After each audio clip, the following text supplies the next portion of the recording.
Okay, my name is Jupi. I use he, they pronouns. Tonight I'm going to be playing the eccentric Bohemian artist named Mouse Fields, who goes by he, him pronouns. You can find me at Bluebug Arcade. You're good. You're good.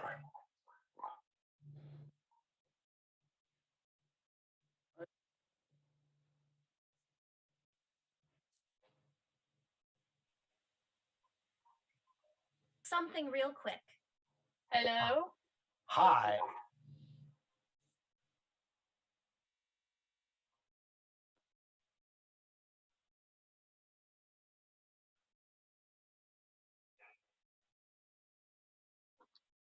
I do have y'all's audio, but there we go. Can can stream hear me now? Yes, it's just me. Okay, I'm sorry, y'all. Oh, it's fine. It's fine. It's my first time group stream jitters kicking in, but quick. I'll do the quick rerun of what I said. Of big thanks to Flabbergasted for creating this wonderful game and for us to have the chance to play it. And I get to play with these amazing people. So go ahead, Jufy.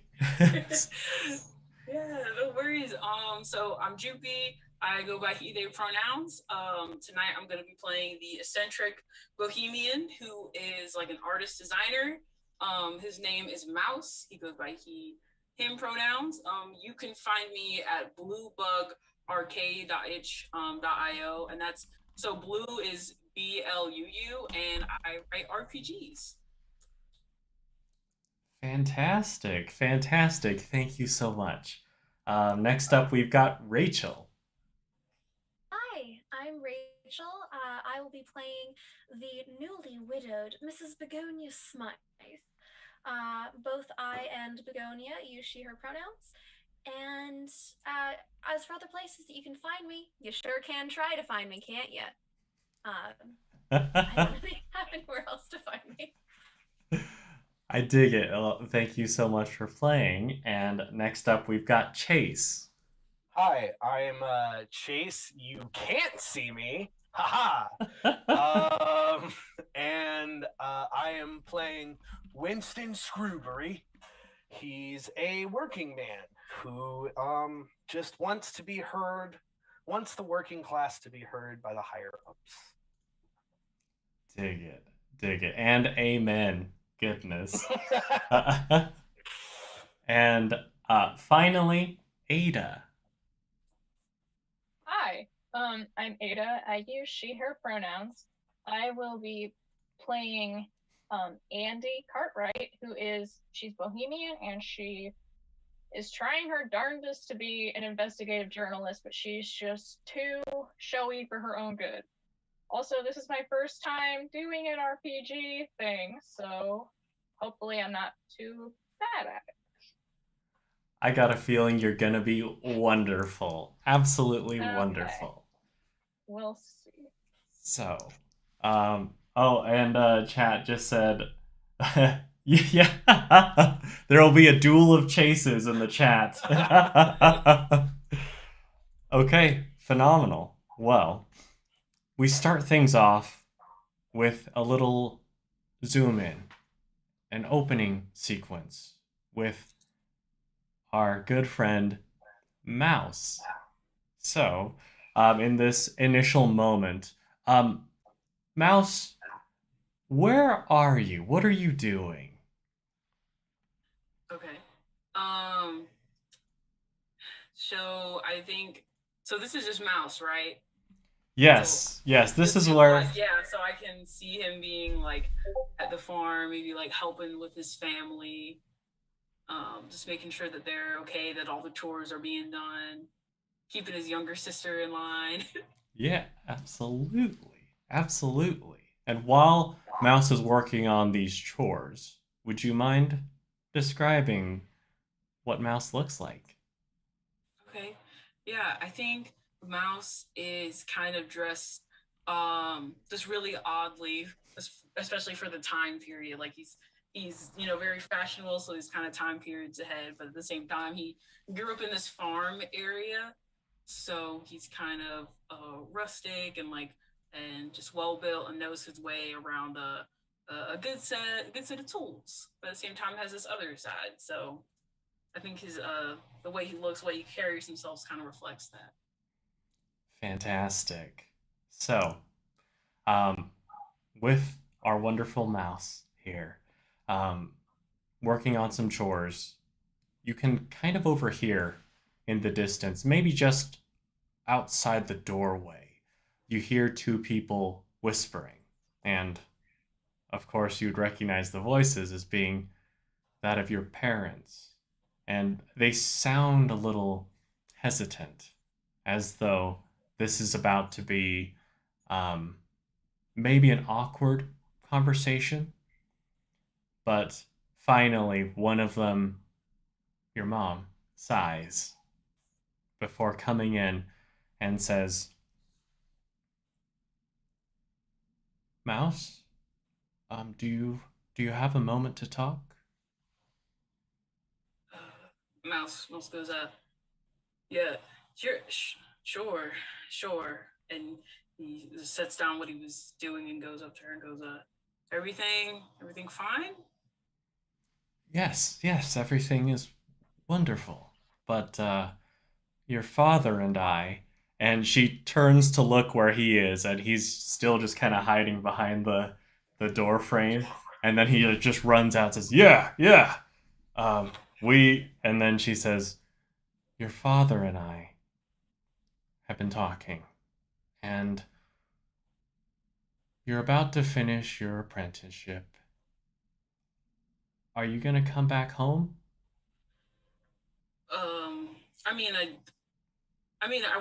I wasn't planning on it. Visiting, sure. You know, he's trying to, you know, appease to her, and he's like, yeah, sure. I'm visiting, but that's it. And your dad kind of stammers out, oh, but I mean, a spot's always open here. If you need to, you can always work in Flowers Bakery. Mouse kind of like sighs and his shoulder sinks, and he's like, okay, I think I get it. I get it. Thanks. I appreciate it. I'm gonna be fine, but I appreciate it. And your mom, like your father is about to say more, but your mom just kind of puts a hand on his shoulder and nods and says, okay, just know that we'll always be here for you if you need us. And she and he will walk out, allowing you to sit with what they've said to you before your sister comes in, Flower. And she says, I heard Mom and Dad talk to you. Yeah. You heard all of it? Not all of it, but I think I kind of know the gist of what they said. Yeah. I mean, they mean well. I know they do, but I gotta go give this art thing a shot. I gotta go try. Yeah. But I'll visit for sure. I'll come by. Yeah. And you know, Mouse, what Dad said about you working in my bakery, the spot's always open if you need it, but I believe in you, and I don't think you're gonna need it. He kind of like playfully pushes her over and is like, yeah. Wonderful. Well, from there, we're gonna zoom out a little bit, and in towards our delightful help character, Winston.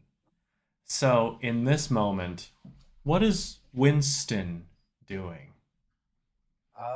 Winston is probably putting on one of the nicest suits he owns, which isn't common. But he does have a very nice dark green tweed suit that it is kept up. It doesn't look, on the inside there's some wear and tear, but on the outside it looks rather nice. It was his father's suit, so it is a hand-me-down, and it's essentially the family's nice suit. Oh, wow. And so he wears it with pride, and he decided to wear it on his first day in his first important day. Is it our first day? I think I'll say it's my first day to work for her. So it's his first day working for her.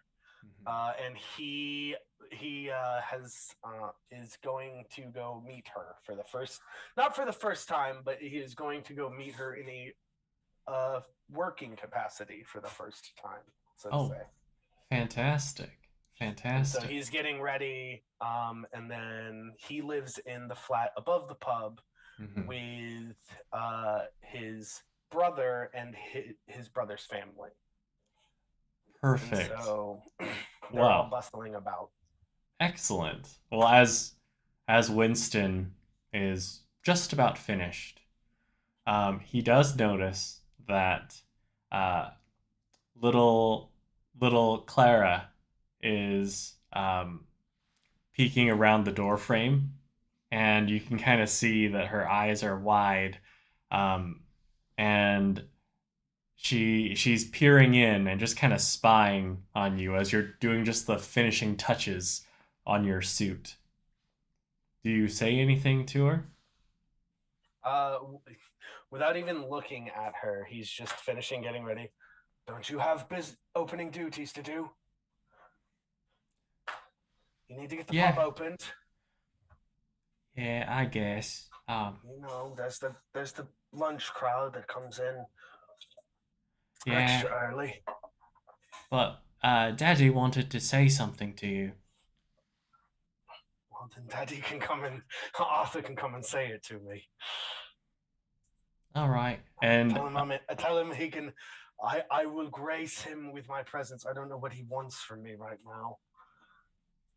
Well, she's gonna, and for everyone listening, especially headphone users, I'm not gonna yell it, but she essentially yells down, "Daddy, come on up here," and you hear her footsteps as she runs back down the stairs, before you hear his heavier and yet slower stride than you're used to. Of course, you're used to working with him at this pub, and you know that he's typically pretty quick about it, especially as you're about to go into the rush. But it seems as though he's got something on his mind. And as he reaches the door, you see the look in his eyes, and it's one of solemnity. So, Winston, I got good news and I got bad news for you. Let's have the bad first. Well, and you see him look back down the steps to make sure, of course, that Amelia, Martha, Peter, nor Clara are there to hear this. And he says, I might not be able to maintain the pub anymore. Just give me a bit of time. I've got a new job. I'm bringing in new money. We'll make it work. We can't let the family pub end with us. We just can't. I understand. but I don't want to be such an imposition on you. You're not an imposition. You're family. Family is never an imposition. Ever. And he kind of grabs him by the back of the neck and just looks at him real sternly in the eye when he says that. And you see, as you do that, like a smile appears on his face. His eyes start to water a little bit, and he turns away just so you don't catch even a glimpse of a little tear at the corner of his eye. Oh, well, I guess the good news was more of a joke than anything else. I was about to say that you wouldn't need to help me at the pub anymore. Well, I don't think with this new job I'll be able to. But you know me. I can't stay away for too long. I'll pop in when I can. All right. I appreciate you, Winston. And Hey. from here... Oh, go ahead, sorry. No, you're good. Go ahead. Oh, I was going to zoom back out, so if you want to say one final thing. No, you're totally good. It's totally good. It was just an I love you from a Oh no, I interrupted at the worst time. No, you're totally fine. Oh man, I'm sorry. Okay. Well, in this case, we zoom in as we hear the first part of that I love you. And we zoom towards our well-to-do Mrs. Begonia Smythe. What is Begonia doing right now? Trying to get some affairs in order. There's been a lot to do since her husband's sudden passing, and she hasn't been particularly equipped to do any of it. Oh, I see. And why don't you describe how Begonia looks? Physically, picture a Hannah Waddingham type, just with a different overall color palette, darker hair. So she's very tall, broad-shouldered. She started out life as someone who had to work hard, and that still shows, but it also shows that she hasn't had to work so hard for quite a while. I see. Okay. Well, as Begonia is getting affairs in order, there is a very loud knock at the door before you hear what sounds like a trumpet. And then the door swings open, and you see a couple servants move forward, and one of them stands very rigidly and takes a look around. The second one immediately proclaims, "Edward is approaching!" And That's what I need. And through the doorway comes forth good old Edward, your brother-in-law, and he steps forward and says, "So, how are you doing today?" Just fine, Edward. If you're not here to help, however, please leave me alone. Oh, help? Well, if you simply admitted to your gold-digging ways, then this would help. deal with all this money that you don't deserve. Did you know, Edward, that my entire life has been because of your brother's decisions? It was your brother's decision to pursue me.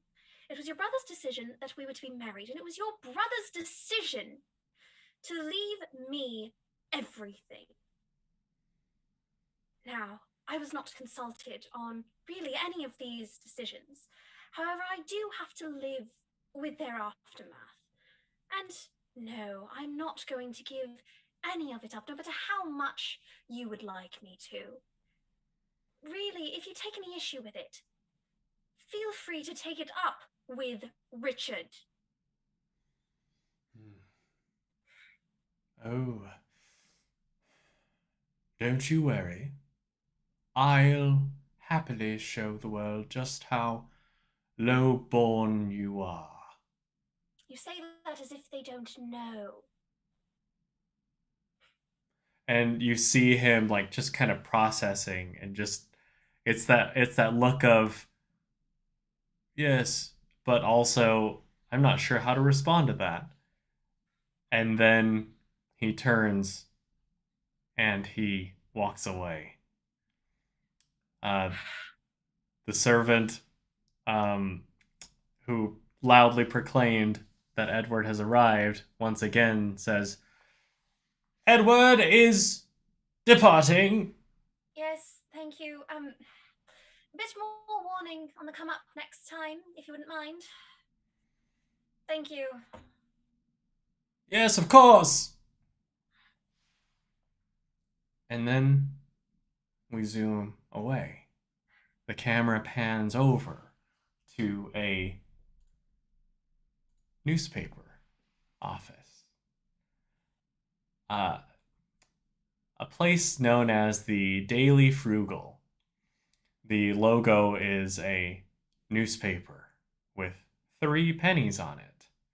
And there is a gentleman with a cigar in his mouth, who, well, our final character, Andie, would know as G. Gona Glenlivet. Now, at the office, at the moment, what is Andie doing? Andie is trying not to pitch a fit, but also kind of pitching a fit, because the story she submitted of the sighting of a dogacorn, which is a dog that she found and put a party hat on, and then she had a photo shoot with, has been shot down. And this is like the 13th time she submitted, and she's just not being taken seriously, even though she's totally made up all of these stories. So Perfect. Well, would you mind describing what Andie looks like?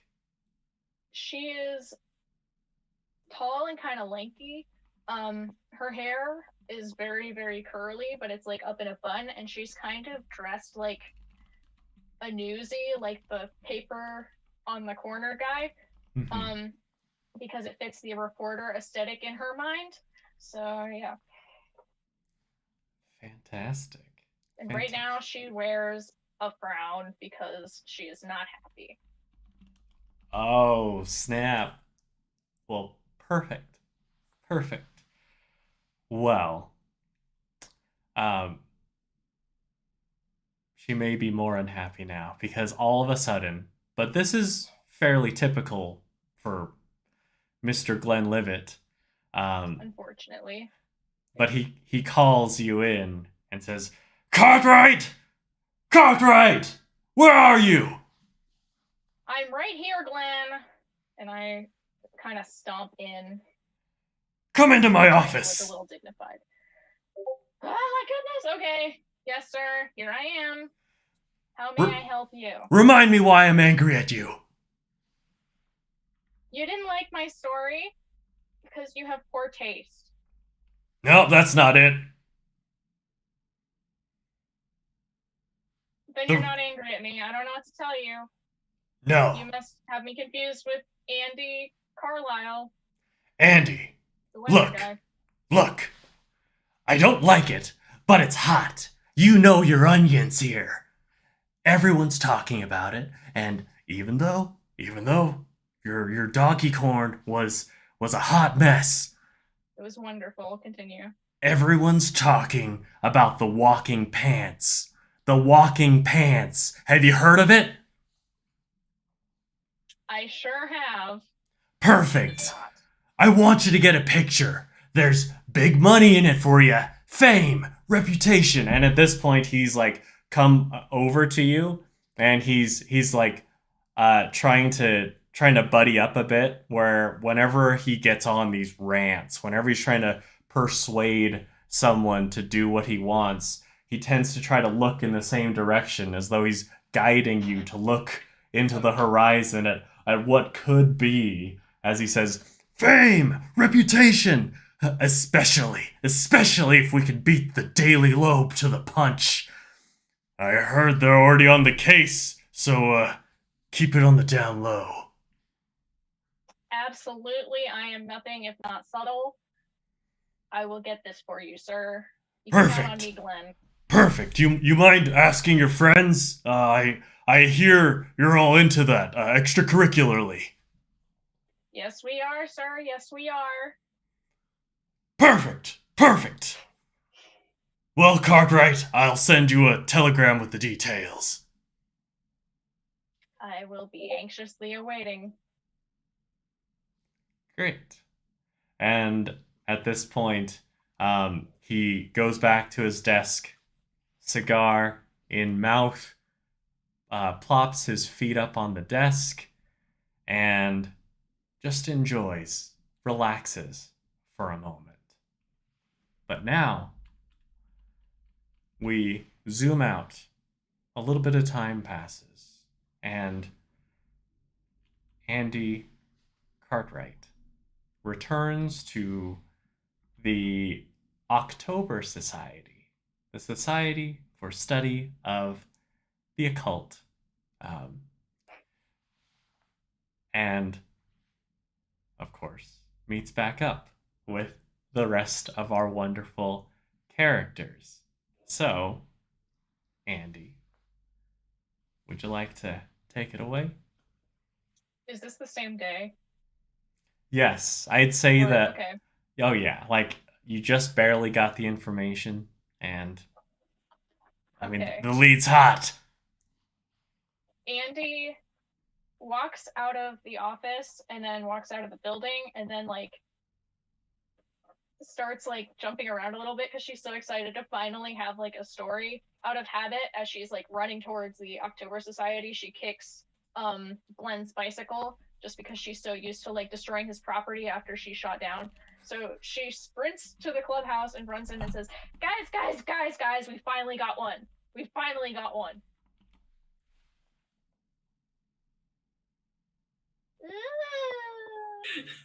great, Andie. What is it? Have you heard about these walking pants? Walking pants? Trousers. The man said walking pants, and I said I knew what that was, but I don't. So now we have to figure that out for ourselves. So it's a place to start, and it's not a dog with a party hat this time. So you're welcome. Mouse closes his sketchbook and he's like, I mean, it'll be more inspiring than the dog. I don't know about that. But... So, do we know who's seen them? They have some idea at... I'm sorry, what's the other paper called? I already forget. Oh, the other paper is called The Daily Lobe. The Daily Lobe. Mm-hmm. Andie has definitely submitted a story there and also been shot down. Here's the thing, is that over at the Daily Lobe, they already have some information on this.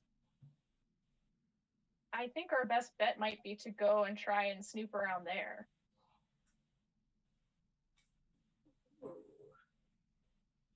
Sounds like a plan to me.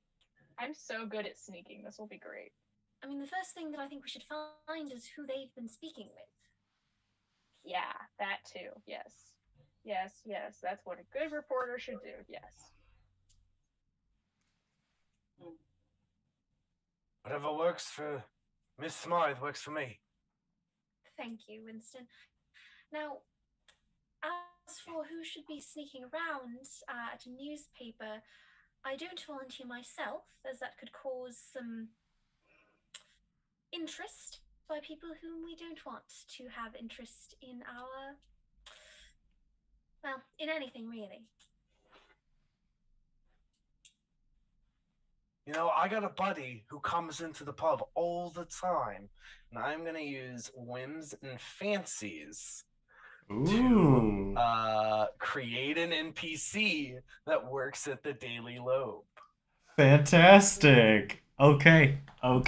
Great. So, And, yeah, I'm going to create, and his name is Barnabas. Awesome. Cool. So, how do you want to contact said Barnabas? Well, I will look at the clock on the wall and see what time it is, Mm-hmm. and know if it's like lunchtime. Mm-hmm.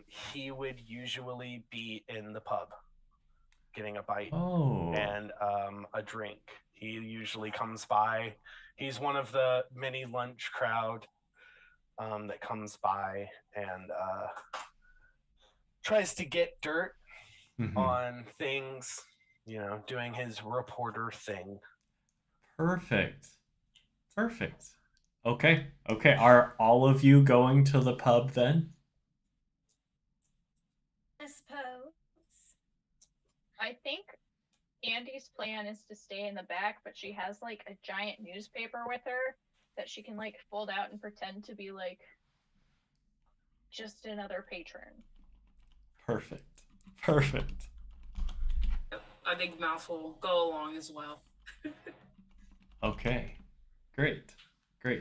So, of course, Winston, when you arrive at the pub, your brother's family are very eager to see you again. In this case, Peter in particular is like jumping up and down at the chance to maybe be the one who serves his uncle, and he'll lead the four of you over to a corner booth. And at this point, of course, you spy Barnabas, and he is sitting at the bar alone. I will usher my companions to the table and tell them, I will be right back. I've spotted our man. And I will turn and walk towards Barnabas and give him a good hearty pat on the back. And how's it going, Barnabas? It's going pretty good. How are you? Doing pretty good. Got a new job. Hopefully we'll be around to stay for long to see. Pretty fancy new job, eh? Very much so. I intend to use my position to make some changes.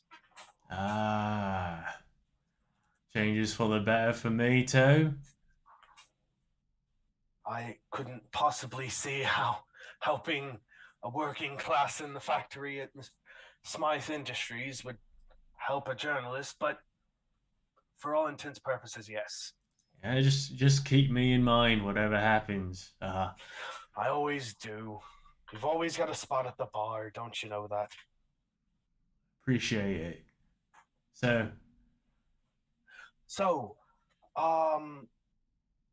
little birdie told me that that there's been talks about some walking pants.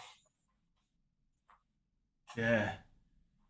Yeah, I heard about that. Oh, Walking yeah? pants. Yeah, and then no top half. Right. You know, if you really want to impress someone, the lady I just started working for is very interested in these walking pants. She'd love to have a talk with you. Oh, really? Huh. Who knows? She might give you a good interview for the paper. All right. Talking with the new head of Smythe Industries might do you some good. Yeah. I'll give you a shot. And Little quid pro quo. Scratch her back, she'll scratch yours. Just not in the way you're thinking, you perv. we'll see about that. And Barnabas will come with you to said corner booth. Now, how does Barnabas look? Well, what are you picturing in your head, Chase? I mean, I kind of see just like a young guy, smokes a lot, with that voice. Yeah, I'm just seeing like a young guy that kind of is a new journalist, but has worked at the, like, he's a new reporter, but has worked for the paper since like being a paper boy. Maybe. Ah. Okay. So he's just kind of, just a young kid that Perfect. doesn't want to mean anybody harm, but Fantastic. So this young guy comes up to the table, and as he looks at the rest of you, the rest of the October Society, Andie lowers her newspaper dramatically. Perfect. And it's like his eyes just kind of like land on each of you, but of course, with the resplendence of Begonia's garb, his gaze tends to sit on her just a little bit longer, and he drops in a very awkward looking, like overly formal bow, and he says, "Name's Barnabas. Nice to meet you." There's really no need to be so formal, but I appreciate it. Good to meet you as well. And he's going to quick question. As far as like your seated position in a corner booth, where do you anticipate you'll be? Like for each of you, are you more of a side of the booth sitter, or are you the one who's braving the center? I think Andie's probably sitting towards the side so she can see like both the door and the bar. I think Mouse is kind of just sitting, not trying to really draw attention to himself, and is kind of just sketching out the outfits of the people around him, but making them better at the same. Nice. Like just designing. Phenomenal. Begonia has begrudgingly accepted the center spot of the booth and is just looking over a few business papers, figuring out what all of the numbers mean. Great. Well then, in this case, I'm just gonna roll the die to see who gets to sit next to Barnabas. All right, Andie. In this case, like he immediately, like, kind of nudges you a little bit as he makes his way into the booth with y'all. I mean, do you have a response to that?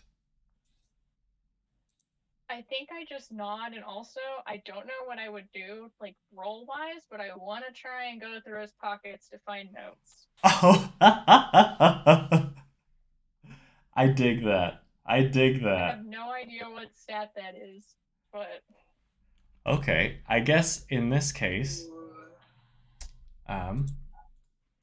I'd say it depends. Like, are you trying to be sneaky about it, or are you trying to do it like I'm picturing like those street magicians who are like stealing it right from underneath your nose while you're distracting them?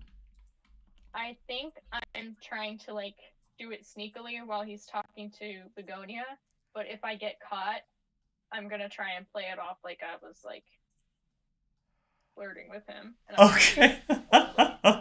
In this case, I mean, I would say that maybe a little bit of bravado here, just because I think it's it's pretty courageous of you to do this to the person who is your only lead at the moment. Okay. You got it. Okay. I'll just make it a 1 success difficulty. I got none. Oh no! Okay. I said before we started I had been just like rolling my dice and I was getting either all 6s or like all 1s. In this case, I got a 1 and 2 3s. So. Oh no! Can we help in any way? Yeah, absolutely. It's like what you see is Andie attempts to pilfer this. You kind of see like a little bit of like scraps of paper in his pocket. It seems like you can see the outline of a small notepad as well. But as you go for it, it's just like his positioning. I'd say since he's dealing with Winston, an old friend, he's not like on guard by any means, and it's more so just the fact that he crosses one leg over the other, and that just kind of tightens that pocket to the point where you can't quite get into it. But it's like you when you see that Andie is going for it, Andie, your hand like slips in. You feel the notebook, but as he crosses his leg, your hand is stuck in there. Oh no. And he is still like focused on Begonia. Okay, so he doesn't know I'm in there? He doesn't know you're in there, but everyone else at the table does. Okay, I think I look at Mouse because I'm probably across from him and I'm just like trying to like yeah. Yeah. Like channel and like send him a message and be like, this is bad, I need help.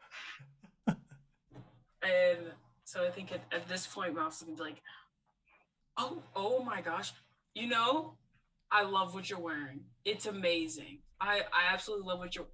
In fact, have you? And then I think at this point he's gonna start like showing him his sketchbook full of like all of his designs, but in a way that's like kind of disorienting. Like he obviously cannot see them. I dig it. Why don't you roll a creativity for me? Okay. Creativity and passion. And what do I need to succeed? 1. Oh no. I have 4. Because you need a 5 or a 6 to succeed, right? Yup. Yeah. Okay. In this case, with Andie's hand stuck in the pocket, you try to show him the sketch, and it's like he stands up to get a better look, and it's like, Andie, you're still kind of stuck there, but now it's getting some attention from people around you. Anyone else want to help out?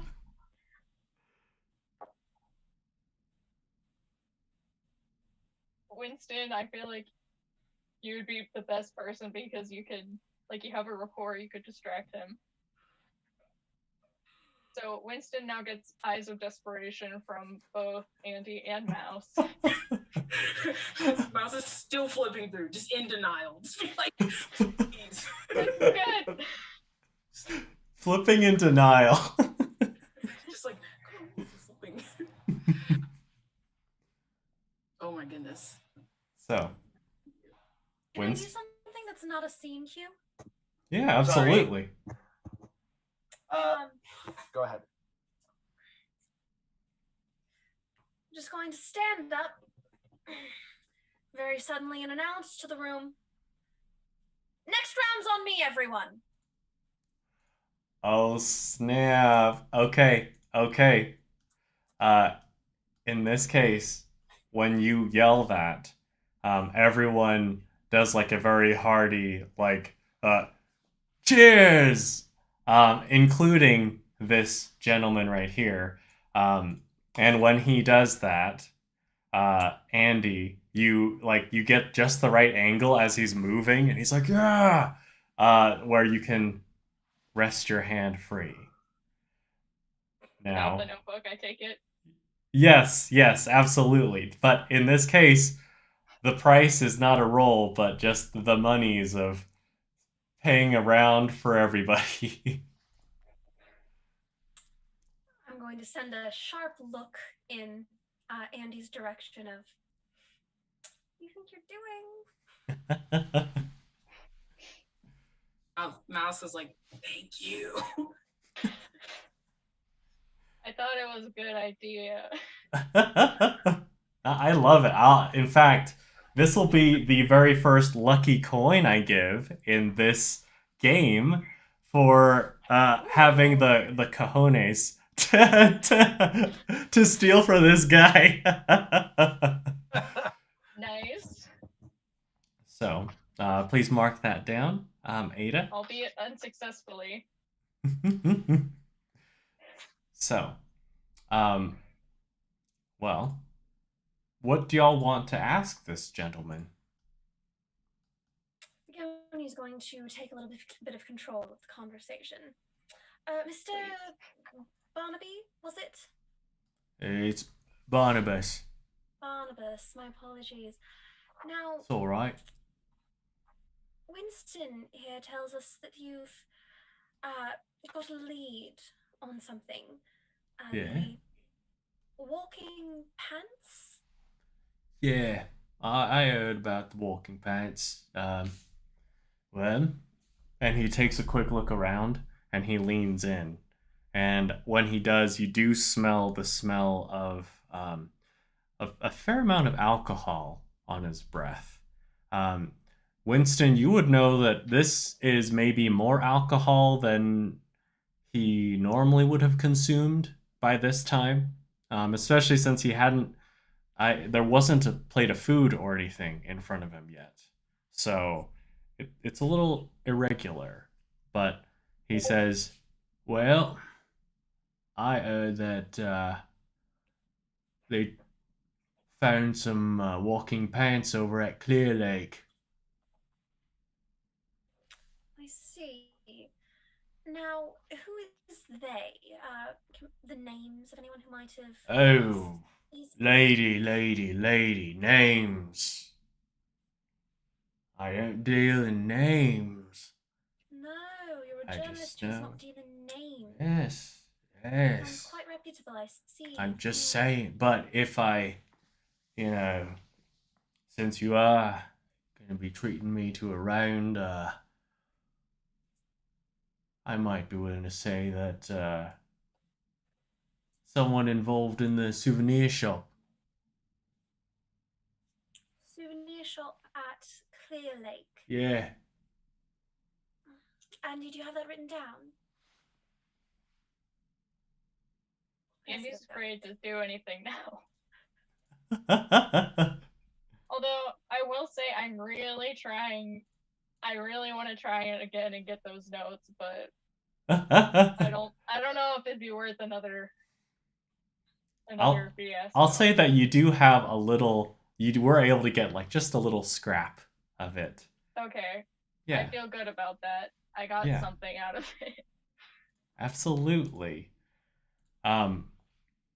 Winston, is there anything you want to know from your dear friend? No, they've covered it. Oh, I'm blinking right now. I'm sorry. You're good. It's at a pretty chaotic moment. So, I mean, Winston is juggling the fact that I mean, he's got this reliable contact, and also his friends are stealing from him right before his very eyes. So that. I wouldn't It say was for a stealing. good cause. Yeah. Wait, I have a question. So like, so he's saying he's seen the pants with his own eyes.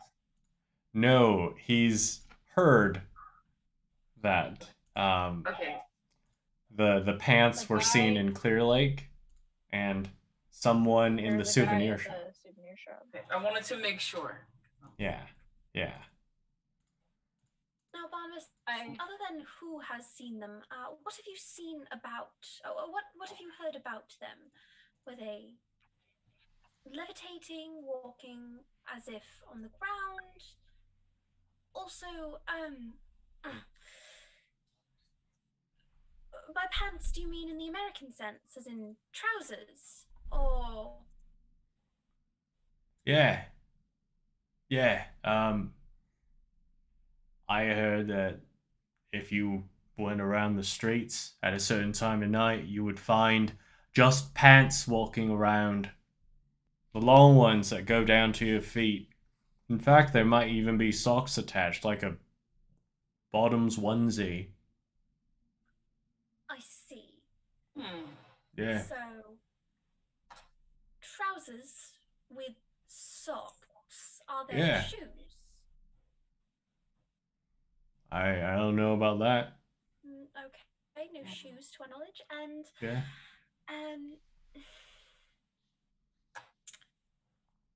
has anyone found footprints from these socks?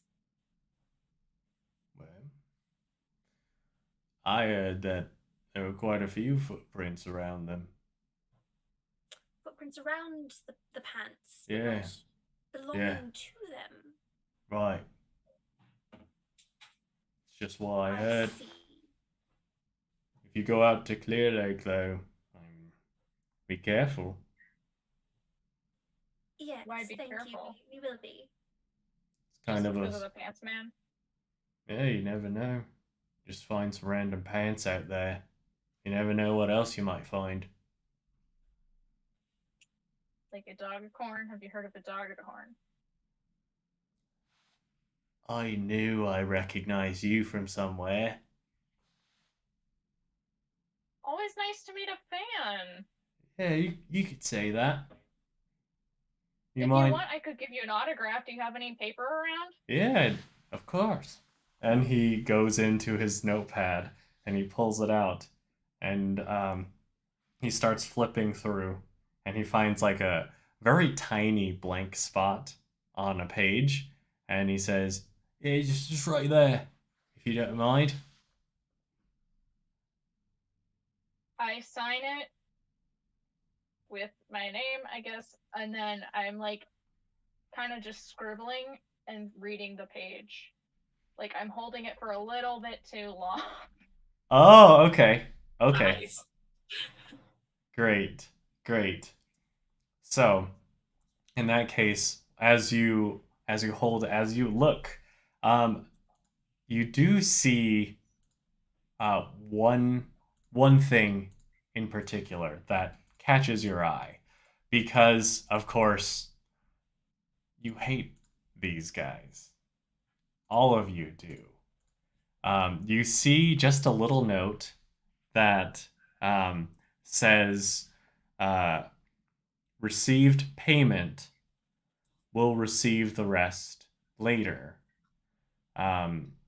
For when they find out if the information was correct or not. And it's marked the Chupacabros, which are, of course, the rival society to y'all.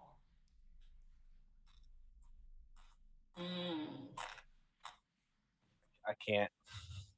I'm I'll- upset that we didn't come up with that name. Yeah, but I'm like, so I'll like, if that's all the information I can get from his notes, I like hand it back to him and Great. and then I like turn and like to get people to come with me. Fantastic. Now, if y'all are heading out, I'll tell you what was on the little scrap that you were able to steal off his I notepad. also have that. Yes. Also, I tell them what I saw, like, as soon as we get out. I'm like, guys! Yeah. Just so everybody's on the same page. So, on the scrap, you find out that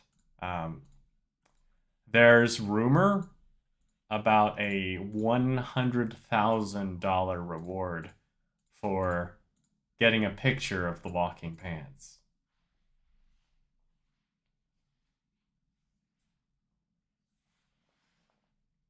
I show everybody the note. Well, that would be nice to have, but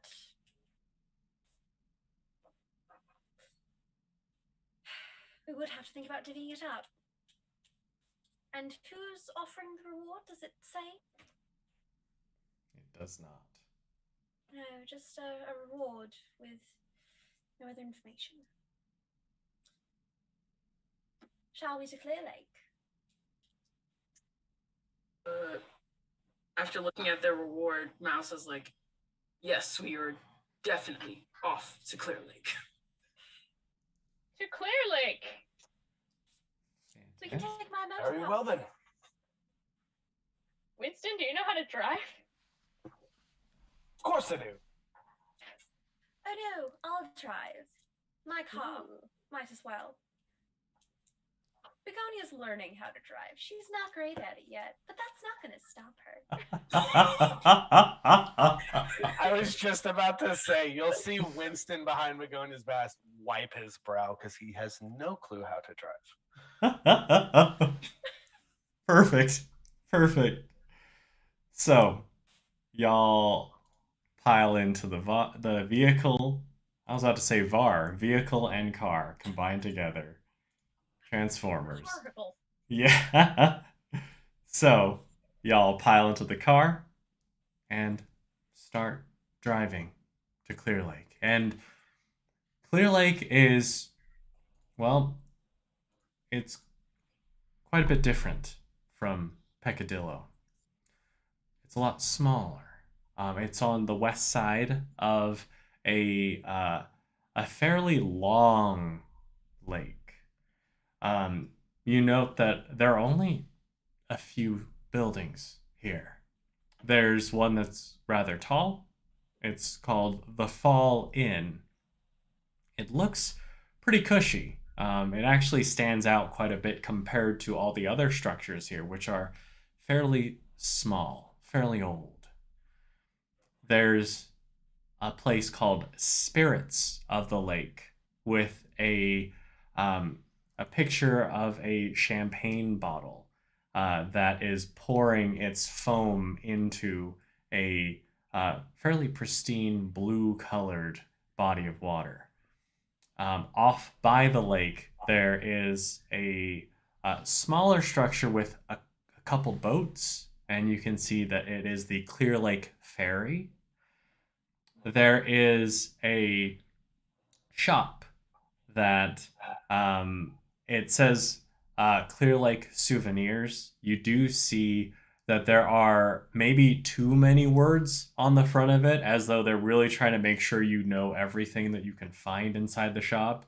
But it's overwhelming to the point where you're like, I don't even want to read all of that. There's also a smaller shop that's connected to the souvenir shop.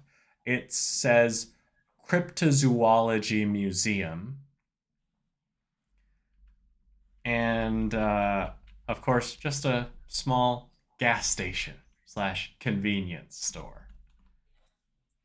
So, where do y'all want to go? I would say to the gas station. That's where, at this time, at this day and age, everybody knew, or that's where the person knew where everything was in the town. And while he was feeling up, they would gossip, most likely, and not even pay him any mind.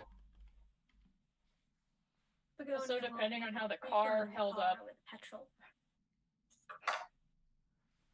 Oh, sorry, I heard both of you and none of you.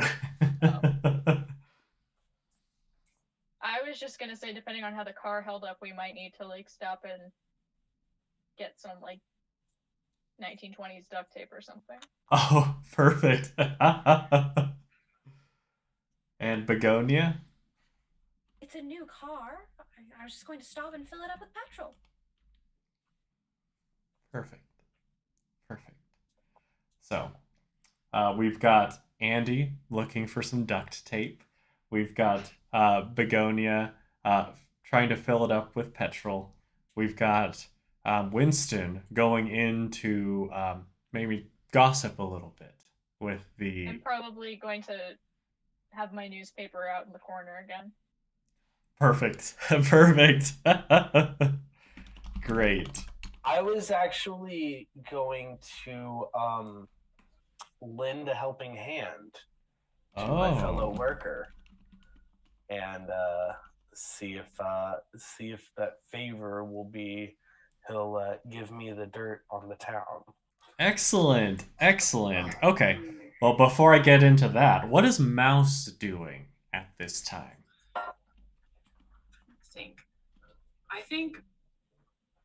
I think Mouse would be kind of, I want Mouse to be kind of like eyeing the antique store. I think that with his fashion and his like creativity, he would kind of notice how the sign's kind of weird and like there's kind of a lot going on. So I kind of want him to like keep an eye to see if there's any sketchy people that walk out. Oh, okay. Great. Great. Okay. So, at the moment, Winston, lend a helping hand. There is a woman behind the counter of the gas station who, as you enter, you can already see just a annoyed look on her face. It's like you notice that there are quite a few things that need to be categorized and sorted and placed back onto the shelves. And it seems like every time just someone else comes in, another person comes in and she has to help them. So she can't actually get to that. So lend a helping hand. I do a quick analysis of the interior of the gas station, and I just look at her with a bright smile as I take my hat off and say, "Would you mind? We could terribly use some petrol." And I have, I'll just leave it at that. Yeah, I guess I can do that.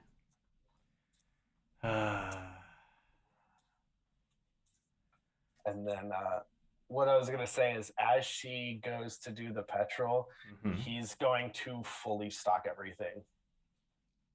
Fantastic. Oh my gosh, that's so sweet. He's going to fully stock it, and then because he's done inventory countless numbers of times at the pub, so he knows a very efficient way to do inventory and all of that. So he is going to fully unpack everything, put it on the shelves, take inventory, and leave it on the counter. That's while she's phenomenal. Getting petrol into the car. Perfect. Perfect. And this is something to behold as Winston is working. Mouse, you've got an eye out. Are you watching from the store itself or from the car? From the car. Okay, great. It's like from where you are, like Begonia, you're dealing with the gas station attendant who is helping. At the very least, unlocking the mechanisms so that you can do it yourself. Now, Mouse, from where you are, you're trying to keep an eye out for anything sketchy. You do see Winston, and he is a blur. It's like every now and then you see his head pop up, and then suddenly his head pops up like several aisles down, farther on the other side of the store. And he's just like, it's almost like he's teleporting from place to place. Like every now and then you see little objects just flying up in the air, and then he'll pop up and catch it. And Andie, from where you are with your newspaper, it's like you have to hold on tight to it because he's moving at such a pace with such a like blur that it's like causing your newspaper to like crinkle up, and it almost flies from your hands with Blow how my cover. perfect.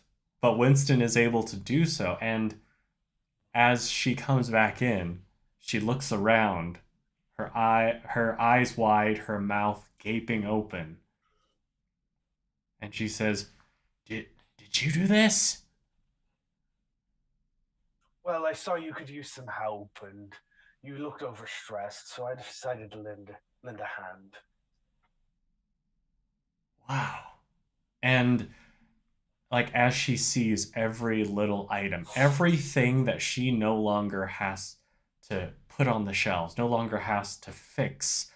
It's like you see there are quite a few lines in her face when y'all entered, but it's like each line is gradually being massaged out by the very sight of all the work she no longer has to do.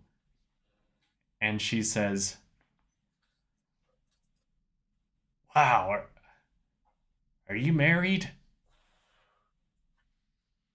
No, my love, but I thank you for the compliment. Don't think I have time in my life for that. It's a shame. Thank you. Again, very much appreciated, but well, and he just he doesn't know how to do that. He's always worked. He's not a talker too much. Oh, I see. He's not he does when he has to and when he needs to, but Arthur was the very more charismatic one. I see. Yeah, Winston was the workhorse. Fair. Okay. In that case, she'll. Andie will. Oh, sorry. Oh, go ahead. Oh, I was just gonna walk up and be like, "I see you've met my friend Winston. Isn't he a charmer or something?" Yeah. Try and like help. Absolutely. He'll just have that smile, kind of grip his hat. I like elbow you in the side. Right. Have you? Well, this is very strange. Have you noticed any walking pants about? Yeah, I heard a little something about it. There's a lot of people coming in from out of town. To the point where I normally have someone else working here with me, but they've had to go help out at the party at the inn. Oh. And Andie is very interested in this party. Yeah, Sorry. so is Winston. Winston, for not being a very charismatic man, he loves a party. I feel like we do one of those like slow motion, like we look at each other and then we look back. You see, Party, you say? Eyebrows rise. Perfect. And now I'm going to go over to Mouse real quick, because as Begonia, like as you finish up with the petrol, Mouse, you're keeping an eye out, and you do see someone's sketchy. You see two people walking up to the Fall Inn, and they're each wearing black slacks that reveal too much of their white socks underneath. They're wearing black suit over white button-up shirt. One of them has a bow tie that is polka dotted. The other one has a bow tie that is striped. And the two of them are also wearing matching fedoras as well. And of course, these two are Billy and Steve Boosh, the Chupacabros. And now, at this point, we've gone about an hour, and we're gonna take just a little 10-minute break. So, to everyone who's tuned in, thank you so much for watching. We'll be back in about 10 minutes, so grab a drink, grab a snack, bio break, and we'll see you in about 10. Thank you so much for tuning in. Catch you in a little bit.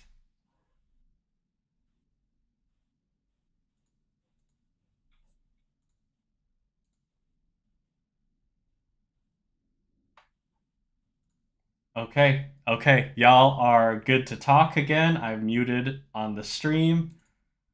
How are y'all feeling?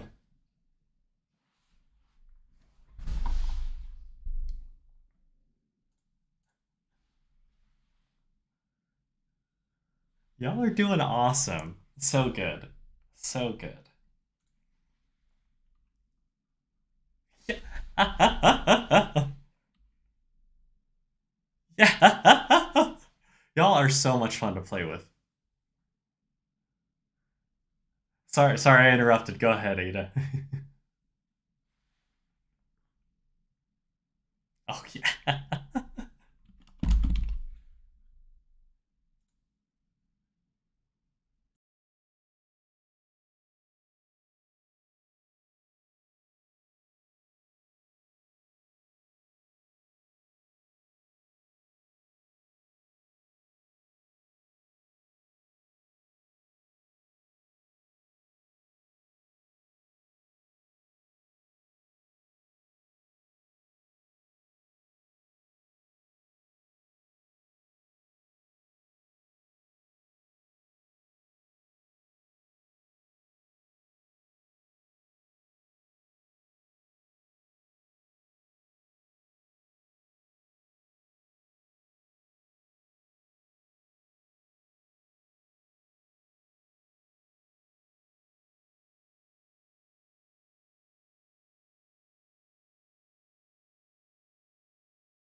Hey everybody, thank y'all so much for tuning in to our actual play of Flabbergasted. And so far, we've been in on a wild ride as our cast have learned about this phenomenon, this occult phenomenon of the walking pants. It seems like this creature only exists in just the bottom half of their body, almost like a little half of a onesie that maneuvers around the streets. And they've caught wind of a $100,000 reward for evidence of this creature. Now they have gone over to Clear Lake to investigate, find these pants when, well, they see two familiar looking faces. The Chupacabros, the rival occult society, who, well, I guess you'll see how they behave. But Mouse, you see the two of them first. What's your reaction? So, okay. So Mouse is gonna, I want to like catch their attention. So I'm gonna yell them like, hey, hey. And I want to try to approach them. And I want to keep calling to them like, hey, what are you guys doing here? What are you guys doing here? And one of them will turn to look at you. And of course, they are identical twin brothers.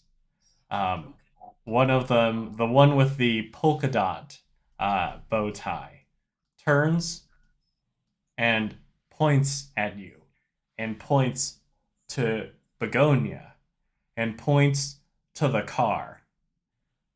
And then you see him laughing in the distance.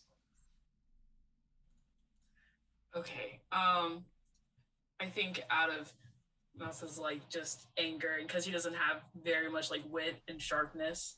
Mm-hmm. So I think he's just gonna get really angry and be like, "Hey, what's so funny? Like, I'm trying to be nice to you guys. Like, I just wanna talk. I just wanna talk." But he's like, his fists are balled and he's walking like very aggressively up to them. Like, hey. Well, from the distance, it's like they hear you say, "What's so funny?" And they're trying to talk, and they kind of realize that maybe they're just a little too far away. And so one of the brothers does a sign for Y, and the other one does a sign for O, and then the first one runs around and does a sign for U. Wait, so they oh, I'm funny. Oh, and so Mouse, oh my gosh, what do I want him to do? I don't want to get into a fight. So I don't want to get into a fight, but I think I would like to try to intimidate them. Oh, okay, okay. What type of intimidation are you going to try to do? Are you trying to flex your physical muscles? Are you trying to like call in like maybe status on them, since you do have the Miss Begonia Smythe here? How are you trying to intimidate them? I think, well, I kind of feel like working on the farm, he kind of has mentality of like, you give respect and you get respect. And so I'm gonna try to kind of like flex his muscles, and I'd like, this is one of the only times where he puts aside his artistic work and brings out that rustic side of him, and is just like, okay. Listen, I didn't do anything to you guys. I asked you a basic question. A basic question gets a basic answer. Great. In this case, how about you roll a little the passion side of creativity and passion? This will be a 1. I mean, with how well you describe that, I'm like, oh yeah, you've already got them, basically. Okay, yeah, I got 3 successes. What? Okay. Oh my gosh. Okay, so Puddle forms on the ground next to them. Right. Yeah. We Yeah. win. Yep. I mean they do most things in perfect sync, in unison, and so you see actually two puddles form on the ground, growing at the same rate. Um, and then the one that formed the Y and the U, he immediately says, "Ah, well, you've bested us this time, but next time you'll see. You'll be the ones who pee your pants." And the two of them are going to uh, run inside. Like they'll take their suits off and try to cover up the spot, but they'll run inside their car, and it's like you can kind of see them shuffling around trying to find a change of clothes. Thee well, piss boys. I'm gonna go, what she said. Two piss cabros. Okay, great. So with that, we go back inside with Winston and Andie. So the two of you have just found out about this party. So, is there anything else you'd like to find out from this gas station attendant, or will you be pressing on?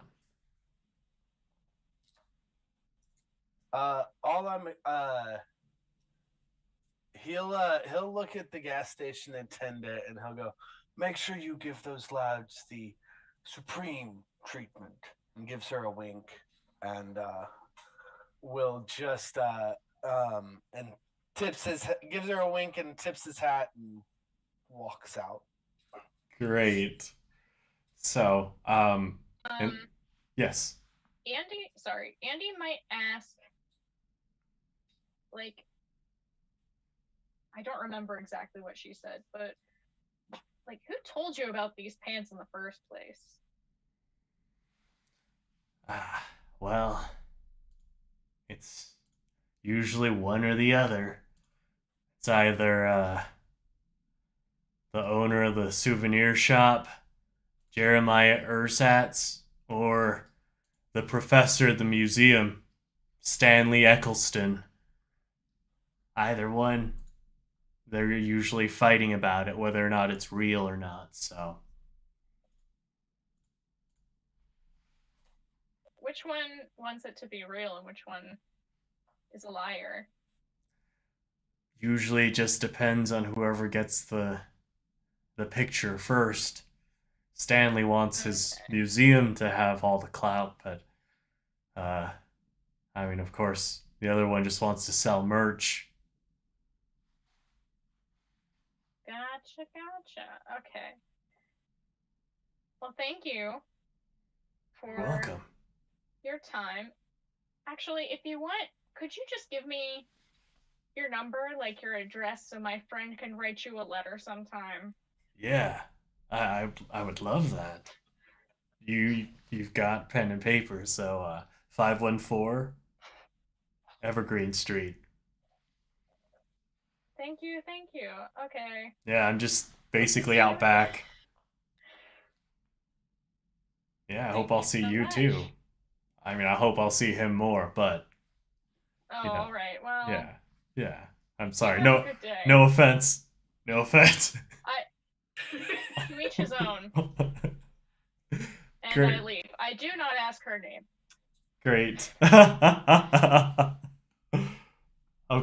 Okay. So as Winston and Andie leave the convenience store portion, the two of you see the triumphant Mouse and Begonia after they were able to successfully tell off, and it's like you can see based on the way they're running, just in perfect unison, right, left. The two of you, Andie and Winston, also recognize. Oh, Kitty! Also recognize the Chupacabros running to their car. So.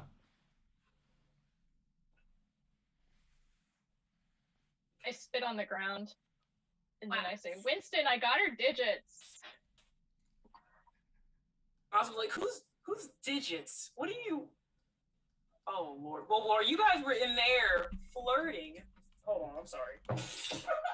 Yeah, I'm sure nothing interesting happened out here. Sparks were flying all over the place. It was amazing. A little mouse made the chupacabras piss themselves. And Mouse like just kind of cocks his finger over. He's like, yeah, looking over to the puddles on the ground.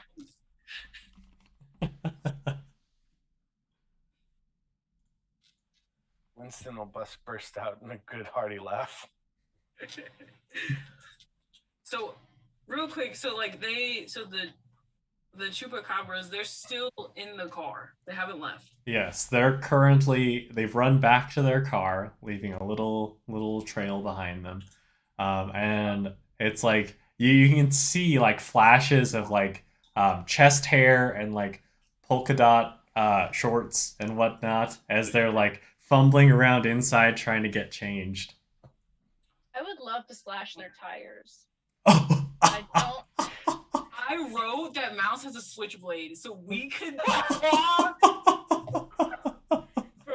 like a present from his. While I don't disagree with that course of action, perhaps it's best to wait until they're not in the car. Might be best in aiding our not getting caught. Right. We're sneaky. Yes. We could. Mouse is gonna like push his fist together. He's like, we could interrogate them, get some information. We could. Perhaps, but I think it might be better to start with the owner of that souvenir shop. Take true. the lead that we have and get to it perhaps before they do. That's a good plan. Well, y'all got a couple leads right now. Yeah. We also have Stanley at the museum. Yes. Oh, I tell them everything the lady said. Perfect. About Jerry and Stanley. Okay. Perfect. The little friendly rivalry between two cryptid believers, as well as, of course, the party that's going on at the Fall Inn, which the two. Yeah. I was gonna say we're not invited to that party, are we? Are you? Maybe. That means nothing. We can just go in. Yeah. Pretend we belong. Wouldn't be the first party I've been to that wouldn't be invited to. I'm sure we can find our way in. Winston the party crasher. Nice.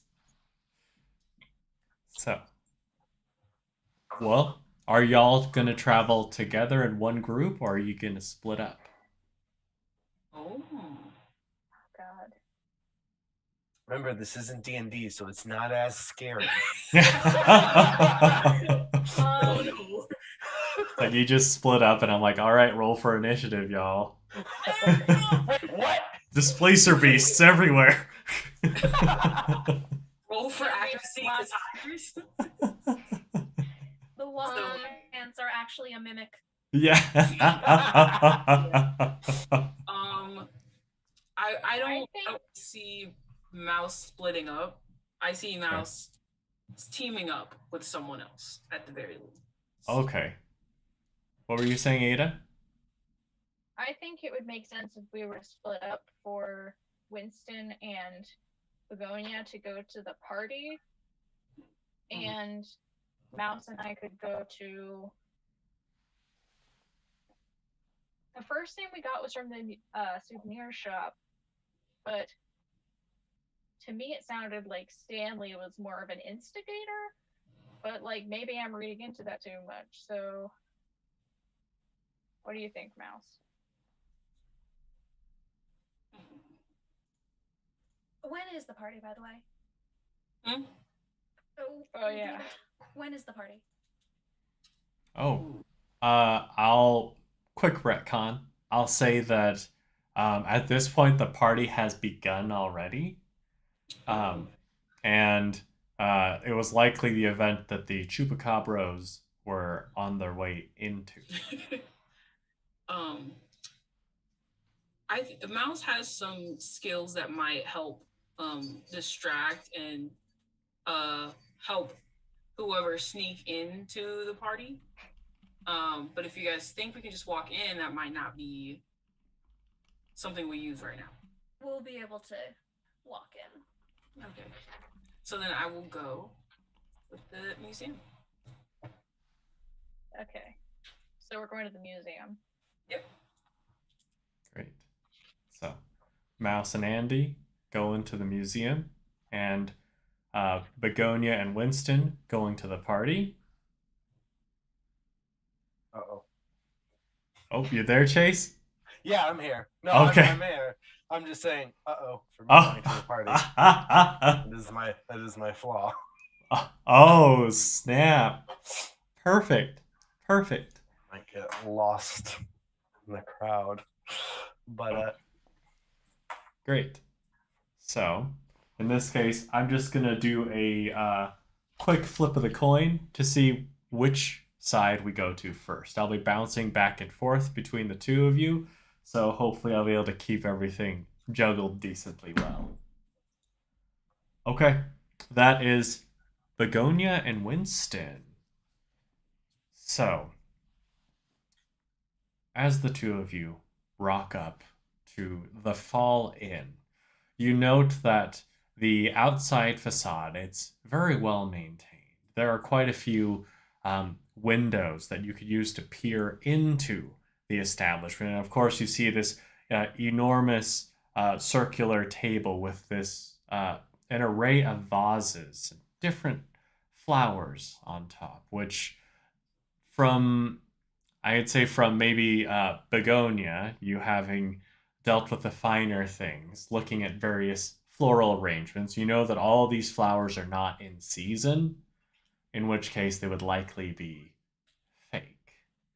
And Winston, like as you peer in, you do note that there's a certain level of cleanliness, but it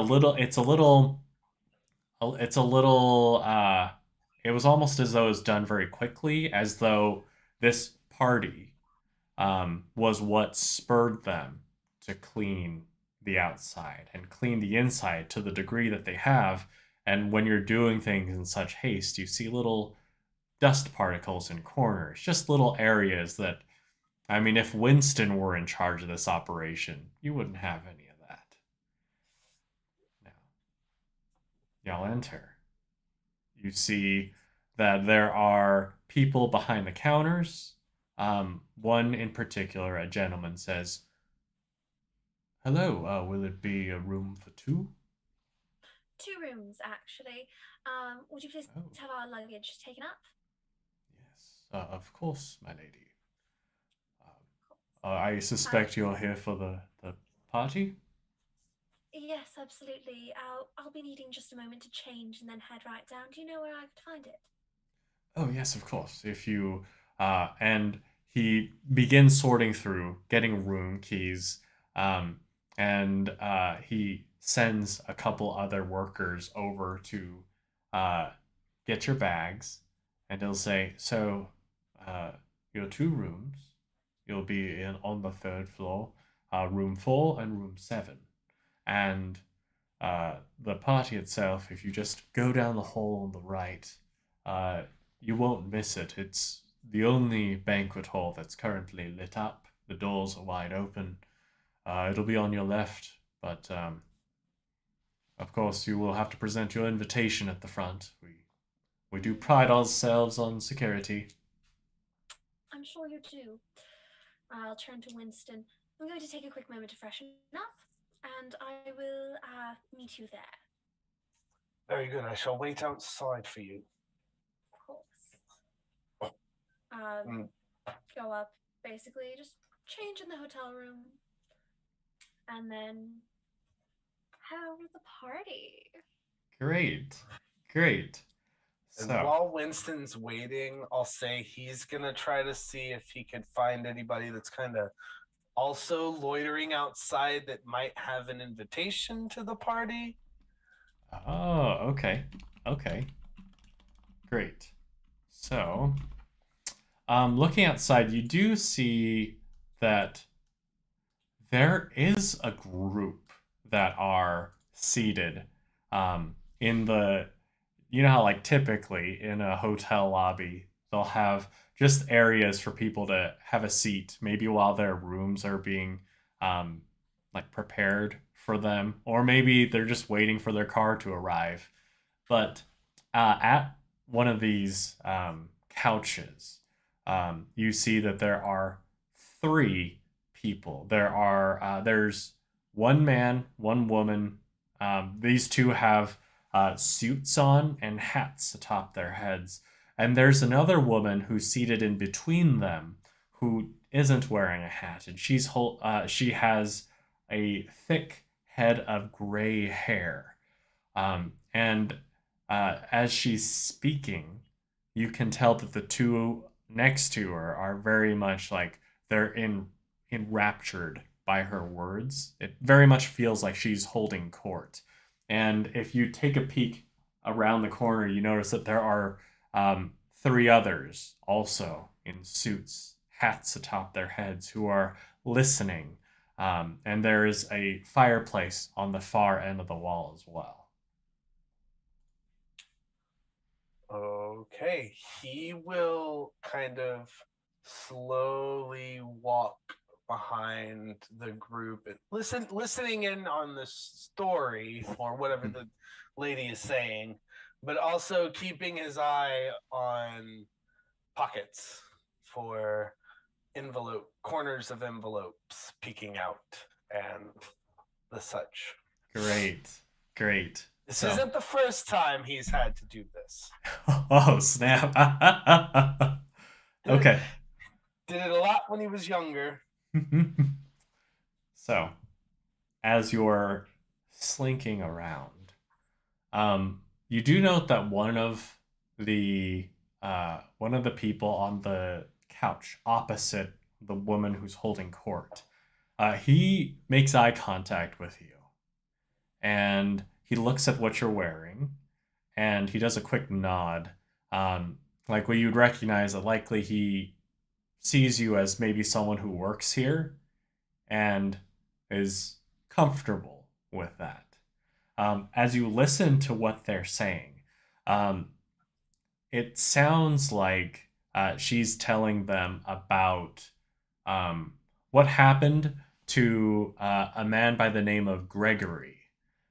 Gregory One Hand, who in the last job, she says, in the last job, he thought he could get away with things. And so, that's why I changed his nickname.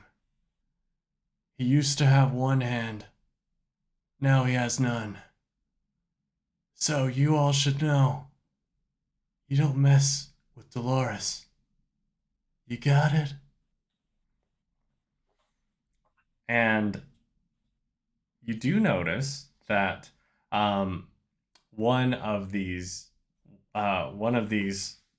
people with the hats on, he seems a little like he's easily the biggest out of the five around her, but he seems a little jittery, as though he's nervous. And you do see poking out of his breast pocket a little red envelope that the seal has already been opened. Okay.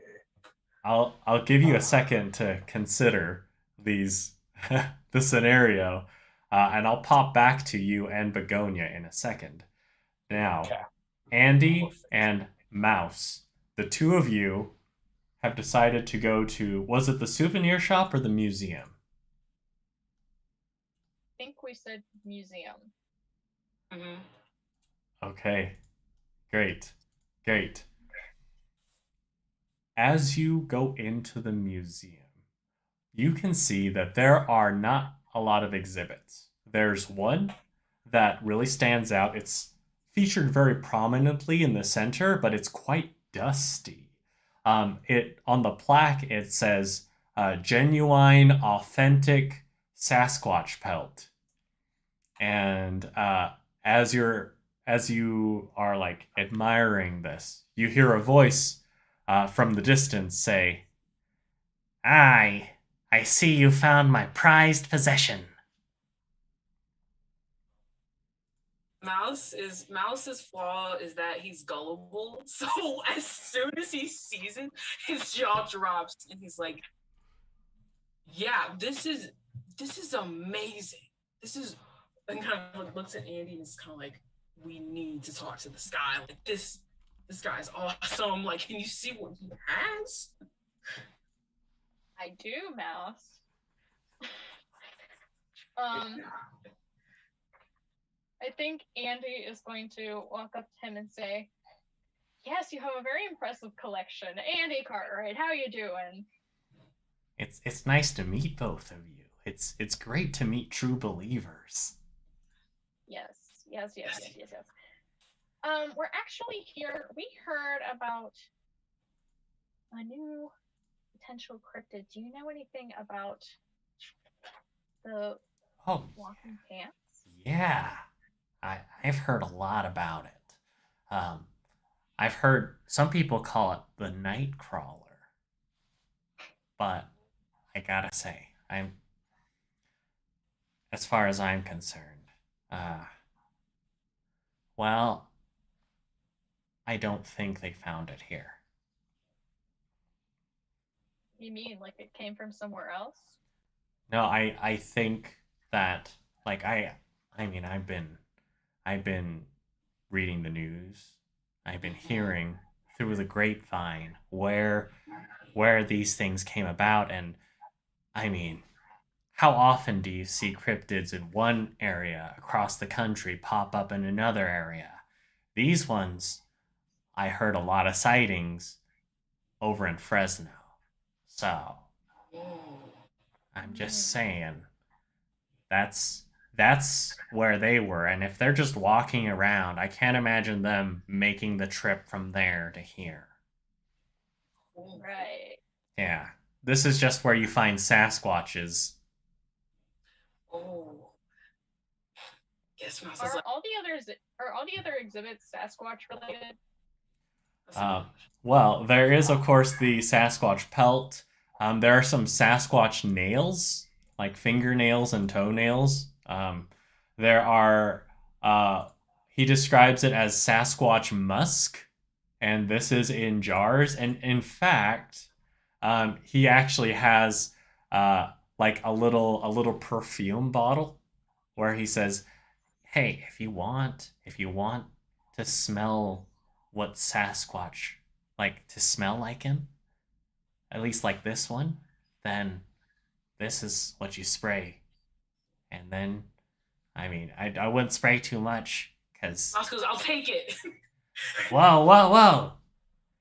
Hey, just a little sample. I'm not selling these things here. I'm just an admirer. So if you want to take a big whiff, go for it. If you want Why to. don't you take a sniff, Mouse? Yeah. You take a sniff. Mouse is like, Andie steps back. The Mouse is like fully in on the, like fully believes. Just like, "Thank you so much for your sacrifice, Andie." And he goes over and takes like a huge sniff. And it smells pretty rank. It's like a combination of ammonia and some other stuff, and it's also like got that grossness that comes about with like certain smells that were good, but then they've been around too long, and that's just like permeating inside. Definitely feels very Sasquatchy. Someone else is like, his like eyes are watering. He's like, "That was great." Thanks, Right? Yeah. I put a little bit under my wrists every day. You do every day? Yeah. I mean, I'm just saying, like, one day I'm gonna be able to go up and meet a Sasquatch myself. But you never know when. So if I get up in the morning, put a little dab here, a little dab here, there and there, then I don't know, maybe one will just come up to me. Maybe I'll meet a Sasquatch queen. Wow. Mouse is like, yeah, you got you good luck, and he kind of just like starts stepping back. And he's like, at this point, he's like full on crying. He's like wiping his tears away very quickly. Yeah, well, I'll say this: if you run into anything, Sasquatch related or not, you can bring it into me. I do authentication services. I'm working on a few things, but if it's something exciting, I can take a look and tell you if it's real or not. Just like this. And he points at the pelt. If you really want to see something cool, I pull out a picture of my dog Acorn. Check out what I found last week. Wow. Where did you find that? Just wandering around the streets. Ah. See, I wish I had Dogacorn Musk, then I could find one wandering around the streets. Yeah. Speaking, this might be a bad idea, but I'm gonna do it. Did you tell me did I get a whiff of the Sasquatch musk? Oh, it's hard not to. It's hard not to. Okay. It's like, it's one of those bulbs where you squeeze it and too much comes out. There's no control. This might be a very stupid idea, but I'm gonna do it anyway. Perfect. That smell, I smelled that earlier today. There were these two men wearing, I think they were like fedoras, and they had matching bow ties, and they smelled just like that. Whoa. Really? It might be Sasquatches in disguise. You didn't hear it from me, Andie Cartwright. You didn't hear it from Andie Cartwright, investigative journalist. But you might see them around. Okay. All right, I'll keep an eye out. Thanks for the tip. Mouse draws like pictures of them peeing their pants, and he's like, they look like this. If they come sniffing around here for anything, like, I'm worried they're gonna try and form an alliance with these walking pants. Like, you can't tell them anything. It'll be bad. Okay. Thank you for the heads up. I appreciate it, Andie Cartwright. Of course. Great. So from there, we're going to jump back over to Begonia and Winston. And Begonia, after you're finished getting ready, you come down to the site of Winston with these, Begonia, based on, like, you've dealt with a lot of people in higher society. And this very clearly looks to you like a higher society group of mobsters. So, Winston, what would you like to do? Great. That little tidbit. I was gonna ask, is there a bar in the lobby?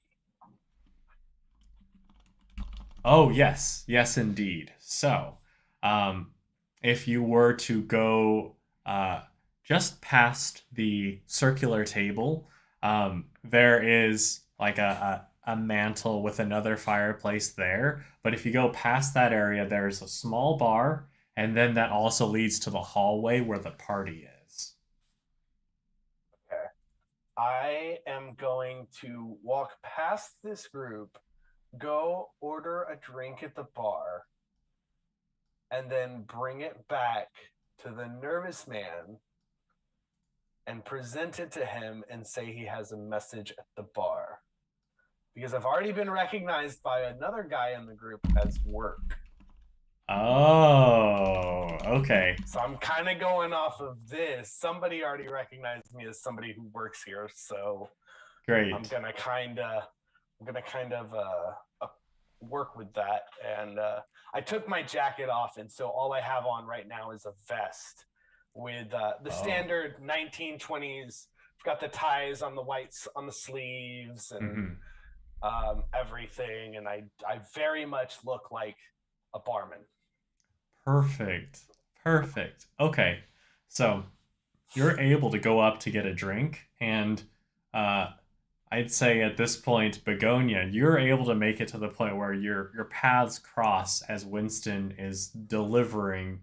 Well, actually, no, you're telling them that he has a drink at the bar, right? No, I will deliver the drink to Oh. him and say he has a message. Oh, message at the bar. Sorry, I got mixed up. Okay, so you have the drink on like one of those little serving trays, and that's when you cross paths with Begonia. If Begonia has anything to interject with. Oh, thank you. You knew just my favorite. And I will pluck the drink from the tray that he has.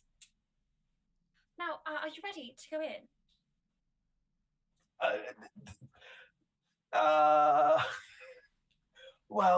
Yeah. Well, lady, we need an invitation, and I was doing that with that drink in your hand. You're with me. We'll be fine. Very well, my lady. I will return the tray and grab my jacket. I'd And appreciate so- that. I wasn't sure if you were committing to becoming a waiter here. No, just going with a cue I saw. Oh. And I'll return the tray, grab my jacket, and kind of straighten myself out. Marvelous. Now I'm going to go up to the entrance to this party. And introduce myself to who is at the door. At the door, it's a gentleman that's dressed much like the ones that you saw at the counter when you were checking into the inn. And this gentleman sees you and says, "So, your invitation?" Ah, yes. Winston.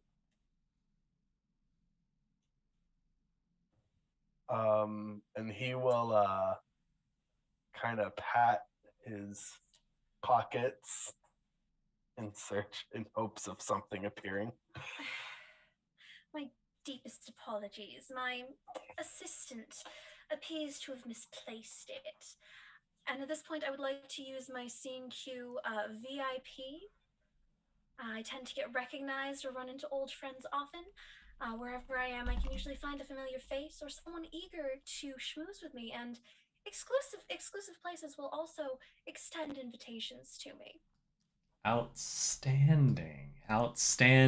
So, as Winston is patting his jacket, trying to find the invitation, you, Begonia, do see someone who is kind of standing just outside of the main like group of people, and she is wearing a flowing red dress. She has beautiful long brown hair, piercing green eyes, and there's a rose pinned to her dress.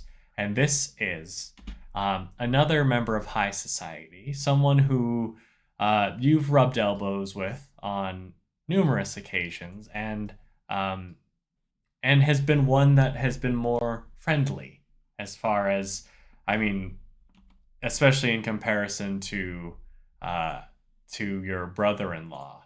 And this is Helen Woods. And it's like she's looking around, just trying to look natural when she spies you. She sees Winston, and she comes forward, and she says, "Begonia?" Helen! Oh, what a pleasure it is to see you. "Oh, it is a delight." And she moves forward and does the little faux cheek kiss, the mwah, mwah thing. And she says, "So, you're here for this party, yes?" Oh, absolutely. My assistant, of course. It's his first day. He has forgotten our invitation, but I'm sure, and I turn to the doorman, that won't be an issue, will it? "Oh, right. If you're with Miss Woods, then Thank of course, you. of course. Please, right on in. My apologies for holding you up. And thusly we enter the party. And I turn back and just give a little wink to Winston. He'll tip his hat to her. Fantastic. Fantastic. As you go in, you do hear Furley's playing in the background. It's a little strange because as far as the instruments go, it seems like there's like quite a mishmash as far as the style with what the band is used to playing. And so it sounds maybe just a little more jaunty than you would expect. But of course here, as you enter, you notice that there are quite a few people here of high status, including a gentleman who, what he's wearing is fairly, like, he has a brown vest, brown slacks, a red long tie on. His button-up white shirt is short-sleeved. He's the first person you encounter. He does seem a little more mundane looking, though as far as his eyes are concerned, it looks like he's keeping an eye on everything. A little wary about interacting with people. But you do see quite a number of others who all seem to be surrounding just the center of the ballroom floor. There are various tables with white tablecloths and lots of different hors d'oeuvres, even charcuterie as well. So, what do you two want to do? All right. See what you can find out. What did the one at this petrol station? What did she say about this party again? Sorry. Oh, jeez. This is Chase blanking. I'm sorry. Oh, no worries. No worries. On what was said at the petrol station. So, I did not write it down. You're good. You're good. Winston would remember. So, Winston knows that this party has pulled a lot of the workers from nearby in to help out. And that's why, of course, the gas station was short-handed. Much to the chagrin of the gas station attendant. But I mean, you were able to gather from outside that it seemed like this party was put together rather hastily. But right.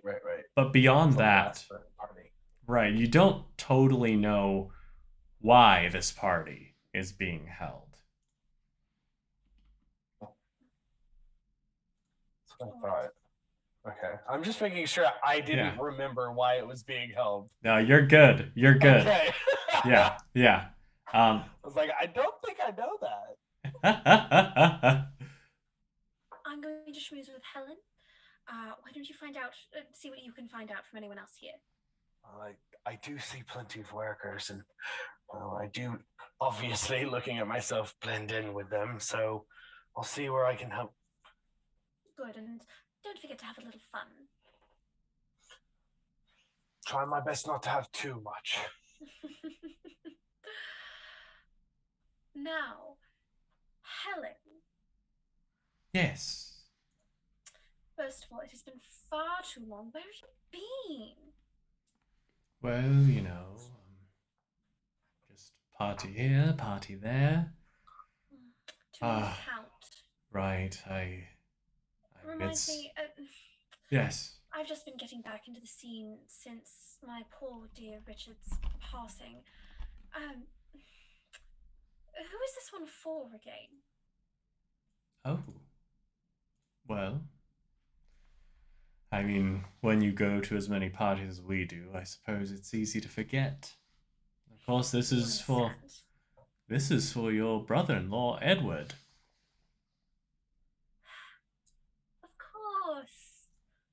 Yes, he has quite the announcement, he said. I'm sure he does. Well, I wait with bated breath to see what he has to say.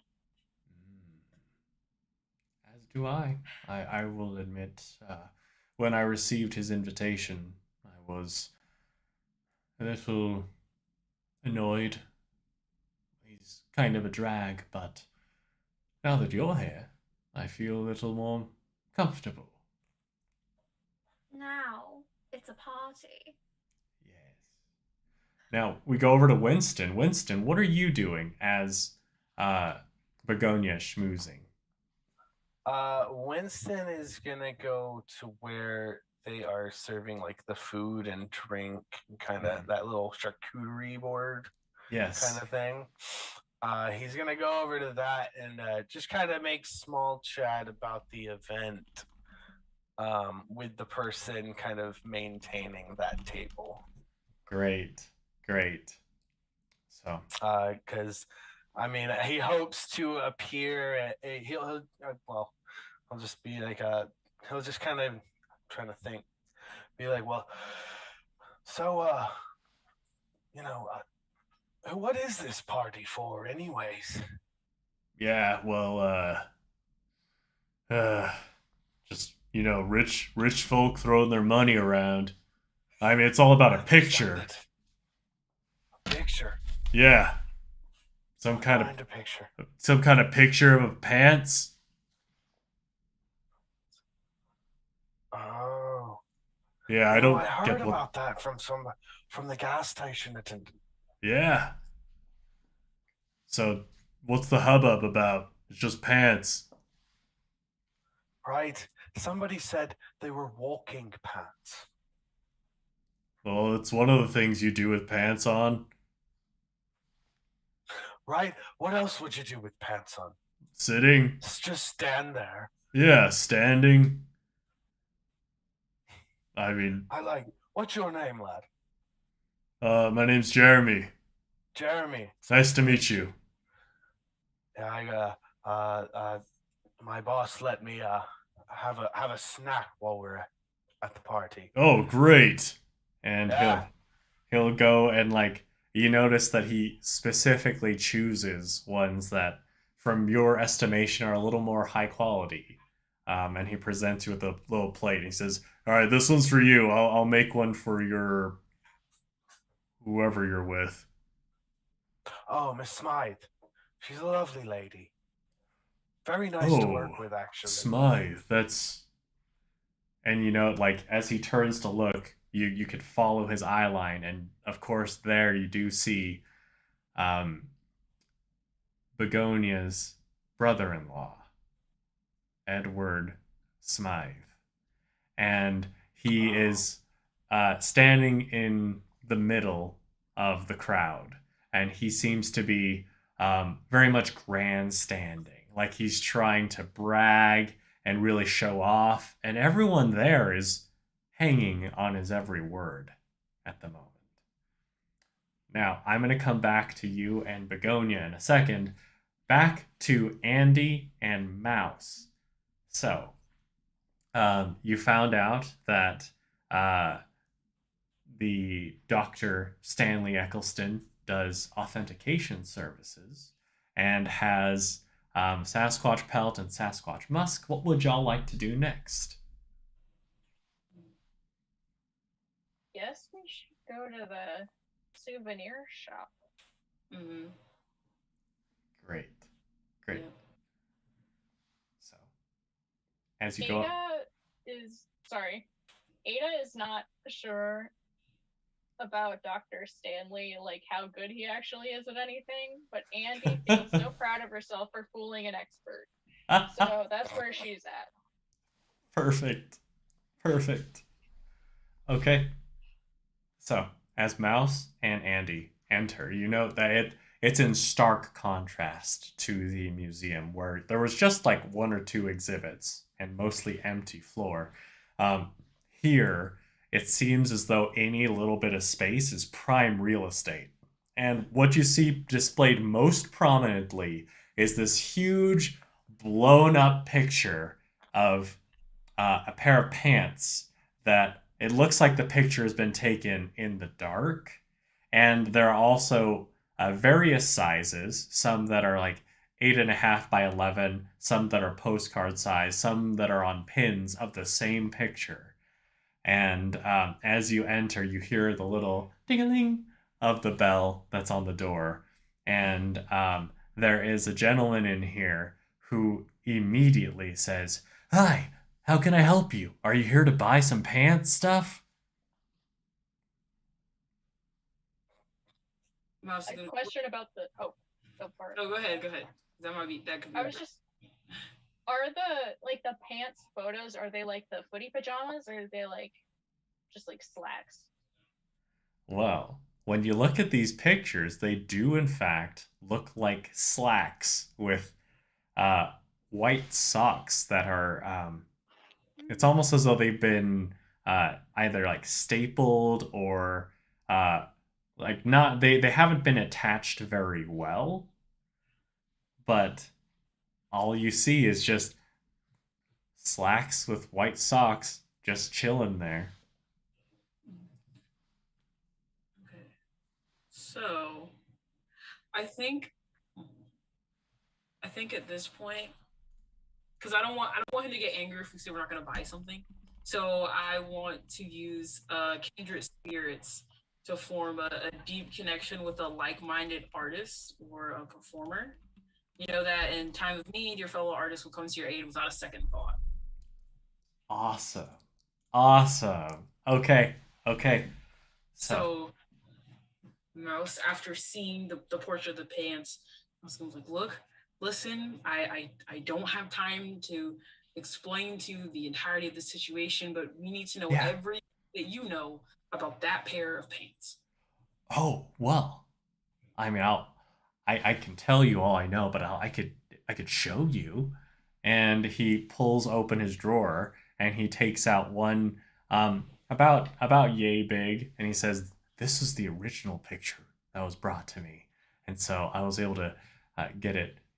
I mean, this massive specimen right here, as well as all the little prints right here. I mean, goodness, I get a 30-70 split. Not bad. I mean, it's not the best, but I mean, you get what you can get, right? And sometimes, it can be a little hard out there. I mean, I really wish I didn't have to do this, but sometimes you just do what it takes to make a living, right? Yeah. This is incredible. Who brought you this photo? Who took this picture? Oh, well, I mean, it was a little weird. There were two guys who came in. What were there? Billy and Steve Boosh. Yeah, they came. Do they look anything like this and show up this Sasquatch drawing? Yeah, exactly like that. And they're the ones that brought you this photo? Yeah, they brought this to me. Did they take the photo too? That's what they Did said. they acquire it and resell it? They said they took it. Is this do you have any idea if this is the only one that they have? I have no idea. They just gave it to me and they said, "Hey, if you sell this, then I mean, we'll split you some." But they said they'd be coming back for it a little bit later. And he looks over at his watch and he says, "Oh yeah, he should be coming back in like 30 minutes." I want to whisper to Mouse, like, maybe you delayed them with their little accident. Ooh. Mm-hmm. Okay. Trying to think how we can get this. So what else is being sold here? So when you take a look around, you see quite a few like little snow globes of Clear Lake, of the different businesses around here, of the lake itself. You see magnets, you see little postcards, most of which have collected a lot of dust. It looks like the things that have been sold most are these postcards and pins of the walking pants. Okay.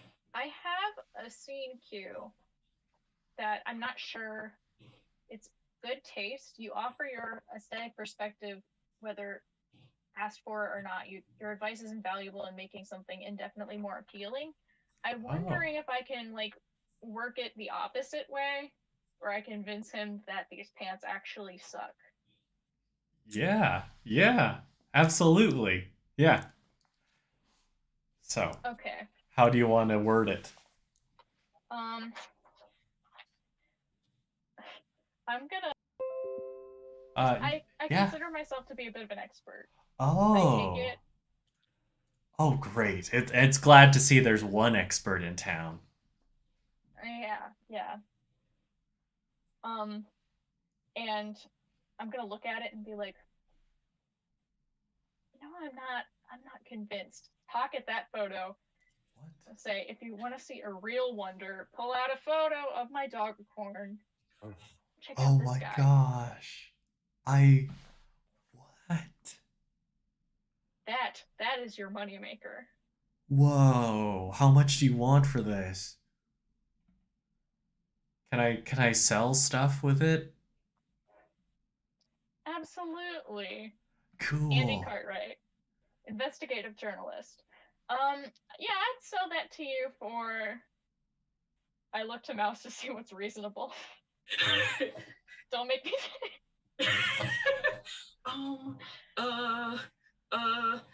What's around this again? There's like the snow globes, there's the keychains, there's postcards. There's of course all the merch that has the pants on it. Okay, so Mouse is gonna be like, how about one of those pairs of pants? We'll take that off your hands anyways. We'll take that off your hands. Oh, really? Yes, we will give you this exclusive photo for a single pair of pants. Okay. Yeah. And if you want any help designing merchandise or anything with this photo taken by yours truly, Andie Cartwright, my dear friend here is a very excellent artist. So. Oh. Yes. Showing the sketchbook, but now at a reasonable pace, like whatever you need. Design it. Great. Well, I mean, I'll need to mull this over a little bit, and it's like you see his eyes just getting lost in the eyes of the doggy corn, and he says, "Yeah, as soon as I've got the perfect idea, I'll let you know." Okay. Great. Just a question: why do you not? What's wrong with that Stanley guy? Because we were just in there and like he had a lot of stuff. Oh, he just everything that I've ever brought to him, he's always said that it's fake. So Right. I thought we could work together. It's like he has the stuff, he says the stuff is real, and then I sell it, and we're good. I thought we could have a symbiotic relationship, but he just got to rain on everyone's parade. Right. Okay. Well, just remember me, Andie Cartwright, and of course my dear friend Mouse. Yeah. Andie Cartwright and Mouse. I will never forget. Thank you. Mouse, I didn't write your last name down, sorry. Mouse Fields. Yes. And as they walk out of earshot, Mouse is gonna go, I have a terrific plan. And can I go ahead and say it? Yeah. Okay. So Mouse, I have the picture, by the way. I did take that.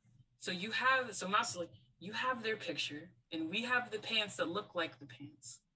I have a skill where I picked up over time where I can sculpt, and it's very impressive. And I think we can stage this photo,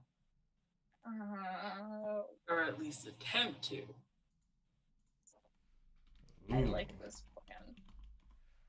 All right. Well, while we have Mouse and Andie deliberating over this plan, I'm going to switch over to Begonia and Winston.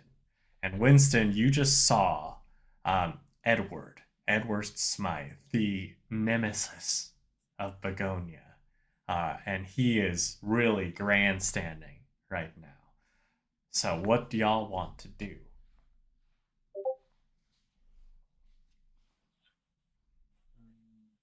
So Begonia is now realizing exactly why she didn't know that this party was happening and why she hadn't received an invitation. So she's going to use what is one of the best things that she has in her arsenal currently and just walk up to where Edward is grandstanding and go, "Oh, Edward, darling, so good to see you." And as you approach, um, he has just this look. Like initially, it seemed like he was on the top of the world, and then brought back down to reality again. And he says, "Oh, it's you." Of course it is. I mean, what? Do you think I wouldn't show up to a soiree being thrown by my dear brother-in-law? I had hoped you wouldn't, because, as you can see, you do not belong here. How are people around reacting to us? Well, um, as you have this confrontation, you do notice that people are whispering, but it's that kind of like, "Oh, this is getting good" kind of whisper, as opposed to what? It's more so like juicy gossip kind of thing. And so that's they're eating it up. Not belong here? Why, Edward, I couldn't be sure what you mean. After all, I am Smythe, just as much as yourself. I'm sure we can all agree. What, had you not wanted me here? I think that's perfectly clear. And while this is going on, Winston, what are you doing? Winston is asking he's just kind of hopping between helps, all the help around, just asking their opinion on uh just things and what's kind of the host mainly, what their opinions on him are. Oh, okay. Okay. Yeah, as you're going around talking, like there's one person in particular who seems like they don't maybe they're more so like the head here, and they have been delegating the tasks. And so they have had to work with Edward or like Edward's underlings the most directly. And you see this woman. She looks. You can kind of see like a vein pulsing in her forehead, as far as like just how much stress it's been dealing with all this. Um, is there anything in particular like that you want to you want to ask about her opinion of him? Well, I'll just make the observation of, well, he'll just be like, this gentleman looks like quite a handful to host a party for. I'll say he just came in here, talked with the owner. He went straight above my head. Just threw his money around, expecting us to throw this party together, which I felt I did pretty good on a short notice. And yet, he, when everything gets started, I wanted him to let me know when to play the music, when to get everyone going, when to make sure like that. I mean, I haven't even had a chance to vet the guests or anything. It's just chaos in here. This guy, it feels like he doesn't know anything about the workers' plight. He'll hold in a stifled laugh, um, and you could say that again. Well, how would you feel about showing this man what's what? Oh, what do you mean? Well, you do have many hands, and many hands can make many things disappear. Do you happen to know what this party's about? Yes. Well, he said that he had something very valuable that was being delivered to him. He was I going to be see. presenting the whoever found it with quite the sum of money, which we've got it locked in our vault, but we were going to set it up so he'd be able to present it to whoever got it to him. And how much did he say that he was offering? And she leans in and says, $100,000. I was hoping it wouldn't be him. Oh. Well. Okay. And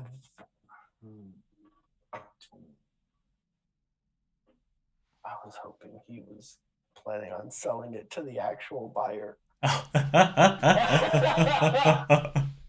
And just like offering chump change. Son of a bitch. Well, I'll let you sit on that for a second. Begonia, in your sparring back and forth, would you mind doing a little roll? I just want to see how well you're doing this. Are you thinking, like, what angle are you trying to take here? Are you trying to get the crowd on your side with some persuasion? Are you trying to cut him down? I am fully baiting him I'm fully attempting to bait him into causing a scandal to ruin his own good name. Great. I am the much beloved widow of his brother. Fantastic. In that case, if you are trying to persuade them onto your side, I'll need you to roll a little bravado and persuasion for me. And I roll as many as I have on the character sheet? Yes, yes. And this one will be 2 successes. Okay. I'll need 2 successes. First one's a 6, so I have 1 success. That one's not. That one fell on the floor, so I'm not going to count it because it did not. It like fell in my lap and didn't come up on a number. Absolutely. Floor rules. We have a 3.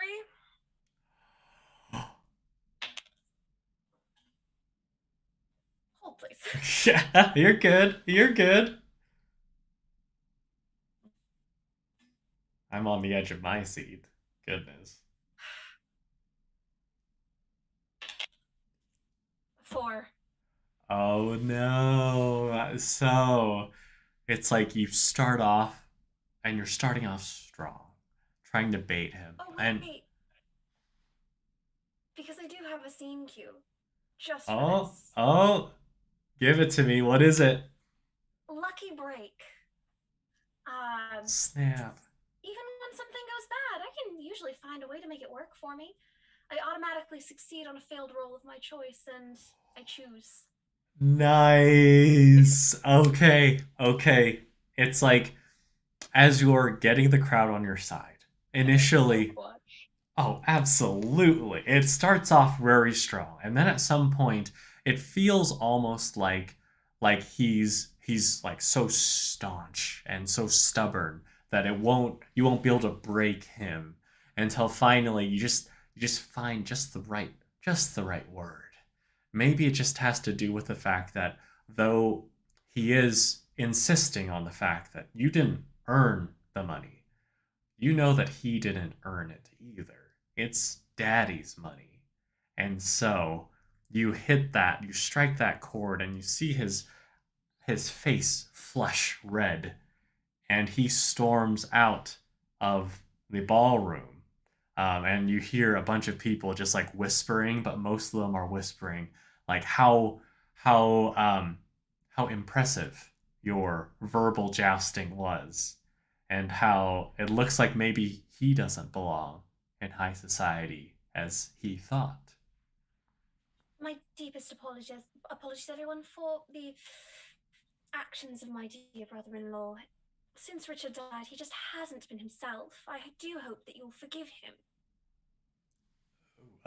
Yes, yes, of course. The entire crowd is like kind of nodding and in appreciation of you being able to handle him, but also diffuse the tension in the room.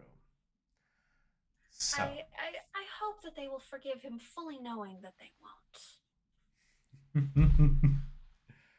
now I'm gonna switch over back to oh, it looks like okay.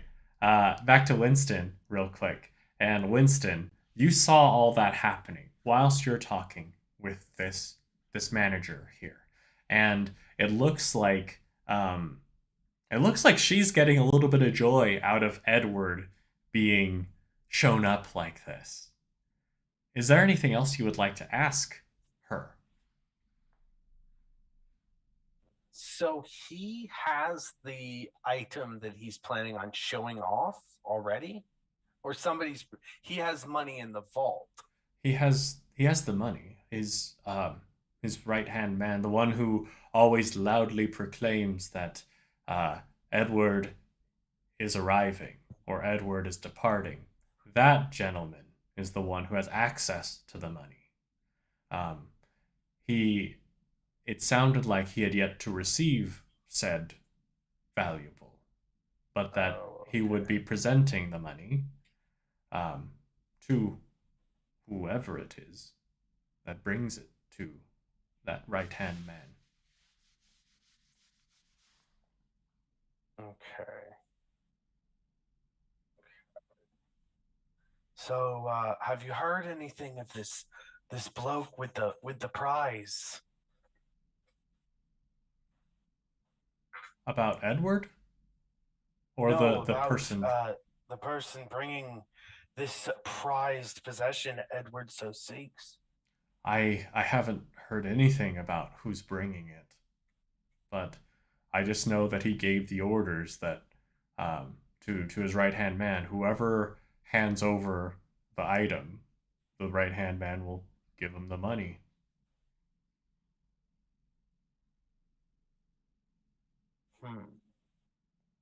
With that, we'll slide on over to Mouse and Andie.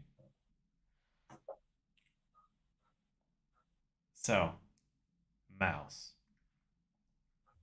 you had a plan of a sculpture. You want to fill us in on this?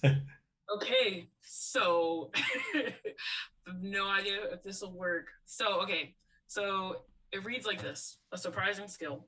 After spending time in artistic circles, you picked up on some unique and interesting skills. You are proficient in an unusual craft or skill that never fails to impress or unnerve those around you. And I chose sculpting. I just chose it at random. And I felt like it was just really out of place for them because that's not anything that he does. And so I was thinking that we could try to sculpt into the pants to make it seem like they're walking on their own or something, and then using Andie's like photography abilities, be able to take photographs to pass as the real thing. Fantastic. So, I'll say that as oh snap! Looks like we have some technical difficulties. But in the meantime, I'll say that like while everything is going on, the chaos is ensuing inside. You are able to successfully sculpt very quickly, maybe with a little bit of help from the guy from the souvenir shop. But you are able to sculpt what looks like it uncannily looks exactly like the one from the picture. Awesome. Yes. And Andie is able to take a very, very convincing, very good photo of said sculpture. So, oh, sorry, we can't hear you, Adah. Oh no.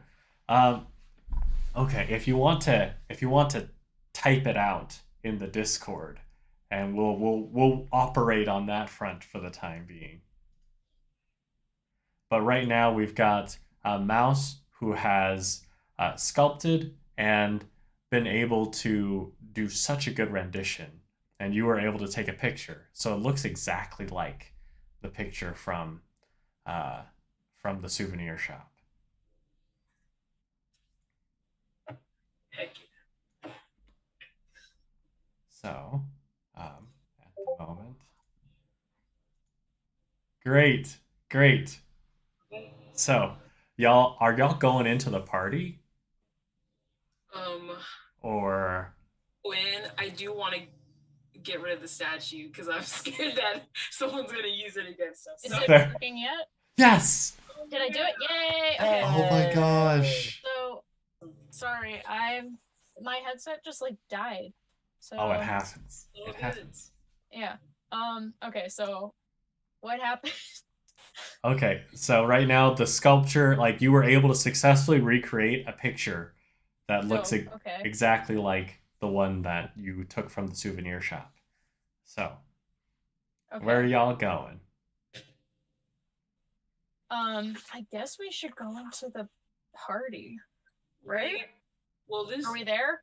we could get it. We could try to get it authenticated. Do you think that we need to do that though? We might not need to do that. I don't. Well, okay. Stanley said he thought it was a hoax, right? Yes. But the store man believed it, and the store man also thinks that I'm an expert. So I could just say it's real, right? Yeah. Okay. Okay, let's do it. Great, y'all going into the party? Yep. I guess I had a plan, and then my thing died. So It's all good. We're all flying by the seat of our pants. So, so as the two of you go into the Fall Inn, you do see a very flustered Edward who is storming up the steps past one of his attendants, not the one who calls out, but another one who's like trying desperately, holding like two handkerchiefs, trying to dab at his forehead and failing to because he's just fighting against it the entire time. But you do see the two of them going up the steps. And you could trace like their path having wound around from that hallway forward to the right. How do y'all want to approach this? Okay.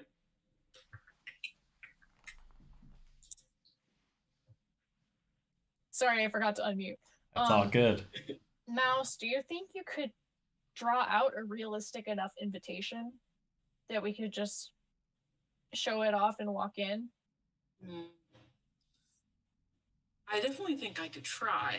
I haven't seen it, so that would make it kind of cool.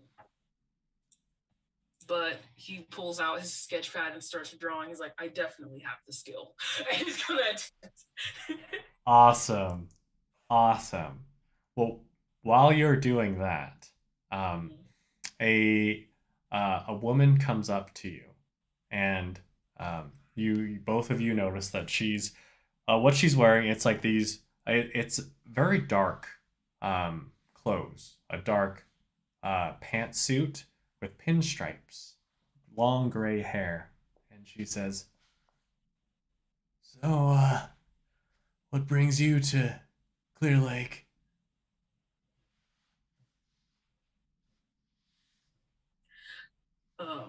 Andie's just trying to decide whether or not to lie.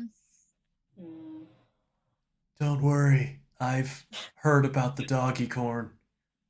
It was pretty good work, pretty decent. Thank you so much. Yeah. We're here to see this party, to go to this party.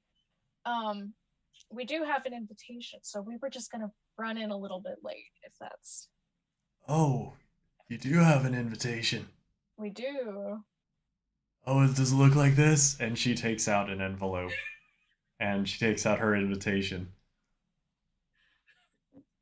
I don't know if I can do this, so tell me if I can. Can I use my passionate display? It's specifically designed to do it. the copy? Yeah, why don't you read it to me? Yes, it says, pick an artistic skill that you're very proficient in. You give a passionate display every time you perform. All eyes are on you. Oh, nice. Okay. Okay. Yeah. Yeah. So it's like you're already working on it, and then as she takes it out, you see like a very knowing smile on her face, and she says, "That's good work. You know, I could use an artist like you in my operation." Yeah. And your operation for what? Well, we do a lot of things. Maybe you should come check us out sometime. And she'll like slide over a little business card that just says Perkins. And she says, "Yeah, if you I know who's in your crew. If you have someone who I'm sure has dealt with us before, they'll know how to get in touch with us." And then she'll actually slide over her invitation to Andie and say, "Well, it looked like kind of a lame party. You don't have to make a second one." Hmm. You got it. Right, yeah. Mouse will be like, thank you. Thank you. We'll be in touch, I Yeah, guess. I hope so. And then the two of you, invitations in hand, are able to go inside the party. And at this point, you do see um, Winston, who is speaking with who looks like sort of the head of all the staff here, as well as Begonia, who at the moment is standing center stage and is holding court. So, um, well, do you two want to approach them? Hmm.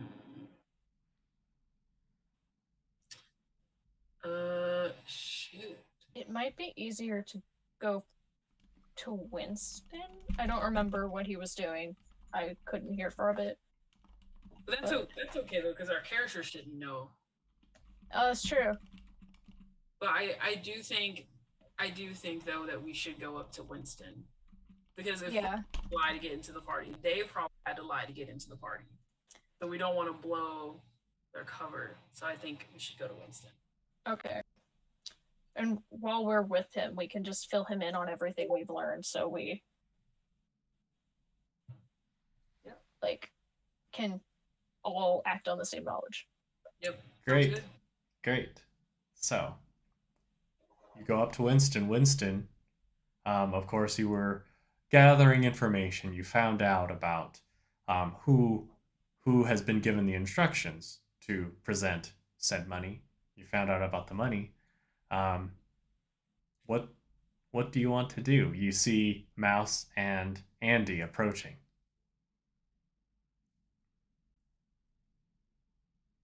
Oh, Winston, are you muted? I will well, first relay that info. Who has the money? The little whiny baby upstairs, or like wherever he stormed off to, after being shown up by Miss Smythe. Right. And then I'm just gonna, we need to find the pic. Well, they have the picture, or they have the picture, kind of thing. Oh, sorry. We have the picture that from the shop, and we took our own. Okay. And that's what I'm sorry. That's what he's looking for, right? Edward? Yes. Okay. Yeah. So we should just take him the picture, right? That's my only thought. I'm not suspecting me, obviously, and not Begonia. I think this is some chupacabra Reese? shenanigans that's going on. Because the picture, I think, was slacks with white socks, right? Yes. Did I make that up? You Okay, got it. yeah. So, wait, do we have the pants? You were able to buy a replica pair of pants from the store. I have a very bad idea. Okay. You do have a lucky coin, so. I do. No, it's like beyond stupid. Perfect. But I think this game was built for. Well, my thought was we get the musk from the museum, spill it on the pants, and be like, look, it was the chupacabras all along. Because they did have accidents earlier. But then we won't get the money, though. I don't know. I said it was a bad idea. No. I think that. So what I'm scared of is. Sorry. It is so unimportant. You go ahead. Oh, I was gonna say, what I'm scared of is like if somehow we've missed something and the photos, if both photos are wrong, and then we take it up there, then we're not gonna get any money at all. You see what I'm saying? Mm-hmm. So we have quite a dilemma in front of us. At this point, Begonia, I mean, you're holding court. You do see everyone, and you see that Mouse and Andie have returned, and they are conferring with Winston at the moment. The thing that I wanted to say was Mouse and I slashed the tires on the way in. That's it. Oh, okay. I was thinking about that. I'm glad you said that was my plan, though I forgot. Great. Wonderful. My dears, if you would excuse me for just a moment, I need to get something from the bar. I'm parched. Yes, of course. And I head over to the group. Great, reunited. Yep. We fill her in. Yep. Show both photos. So we got. Fantastic. So I don't know exactly where Edward is, but we may not be able to get you the reward money, for which I am very sorry. But would you love to assist me in upstaging at my brother-in-law in a very big way? Yes. Always. Thank you. Wait, what do you mean? You took a photo, didn't you? Your own picture of the walking pants. We did. And we have the original. And you do, so there's no way that he could get his hands on it. Oh. So what I would like to arrange for is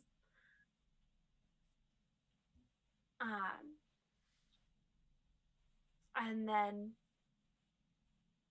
so we have the photograph developed. Oh yeah. Okay. Oh yeah. So what I'm going a to pro. do is I'm going Absolutely. to take the photo and I'm going to get up on stage. Okay. Mention to someone to clink a glass for me. And ladies and gentlemen, Ting ting ting. thank you all very much for coming. I do know that this little fete had been put on by my brother-in-law, Edward. However, it seems that he has retired for the evening.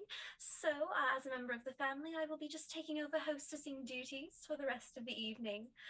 I would like to present what Edward had thrown this party for, which is a photograph of a newly discovered cryptid, the walking pants, or as I like to call it, as a little bit more polite way to say it, the Nightcrawler. And I present the photo. And I would like to thank very much Andie. I'm sorry, Andie, what was your last name? Cartwright, Andie Cartwright, investigative Andie Cartwright, journalist.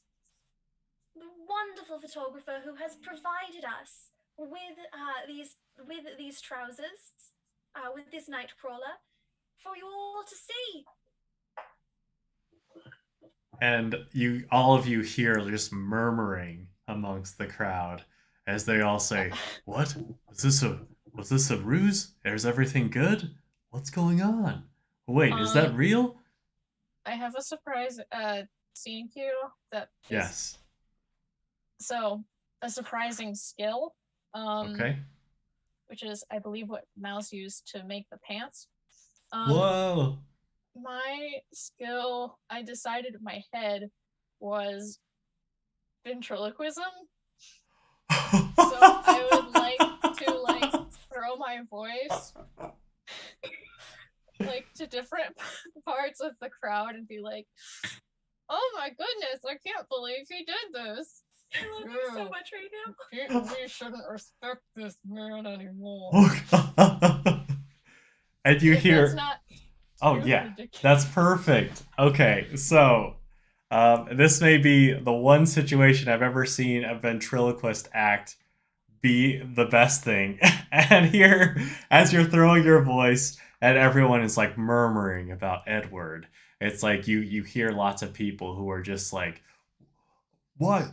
I traveled all the way out here for nothing." And it's like they're all like thinking about like this entire thing with Edward and how he's been leading them on, how how they all thought that Edward was this incredible person who had discovered something.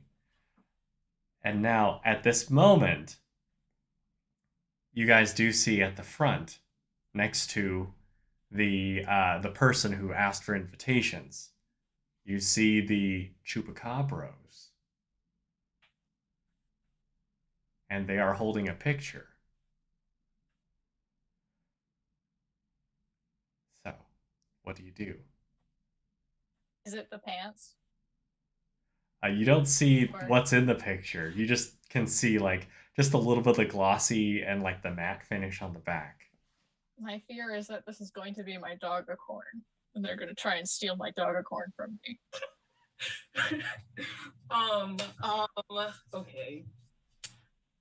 I have a scene cue. Okay. It may not be able to be used in this way. Lay it on me. Attempt. Okay. So I think at seeing the conflict that could possibly happen, Mouse wants to find a way around it. Mm-hmm. I can't believe this happened. I'm absolutely just flabbergasted. And just like, I'm leaving. And the scene cue for that is Muse. Again, I don't know if I can use the play, but I'm trying. So it's Muse, and it is there's an alluring quality about you that draws people in and keeps them entranced. If you into this, you can charm just about anyone who shows an interest. Be warned, they're likely to become hopelessly enamored by you. And then it says plus scandals. So I guess that's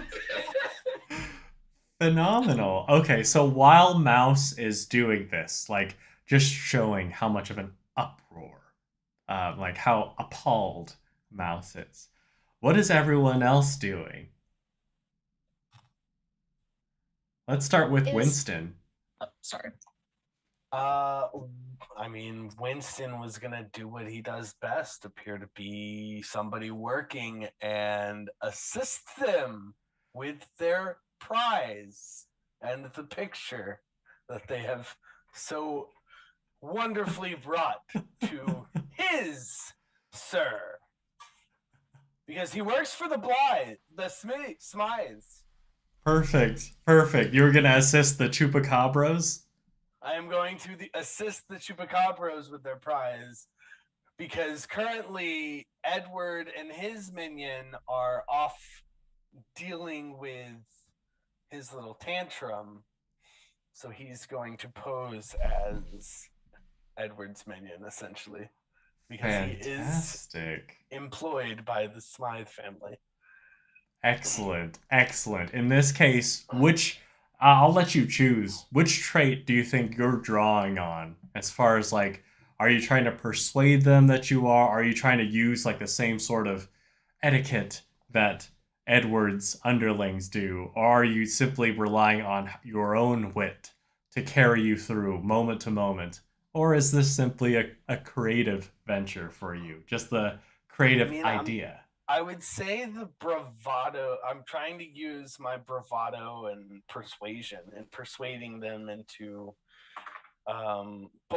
essentially believing that I am his underling. Okay. Roll it for me. How many do I need? It's like, in this case, I mean, you've already shown yourself as being like the other workers here, and you're coming straight from the head manager here. So you just need 1. Awesome! Then I got it. All right. Perfect. I rolled a 1, a 3, and a 6. Perfect. So, you're the Chupacabra. As the two of them come up to you, one of them with the polka dot bow tie says, "So, you're the one who's going to give us our money, eh?" Yes, sir. Right after we have it authenticated, of course. Ah, all right. Well, be quick with it then. And then he'll hand over this picture, and of course you see a dog with a party hat on its head. Very well, sir. I'll be right back. Great.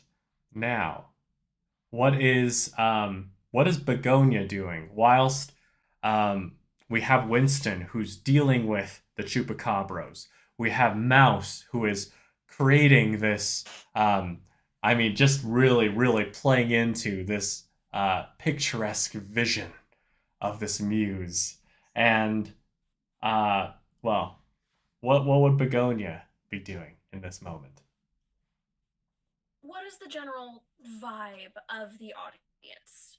It looks like a lot of them are ready to go in the same vein as what Mouse is portraying. They all seem like they're angry at Edward for having taken them in on this.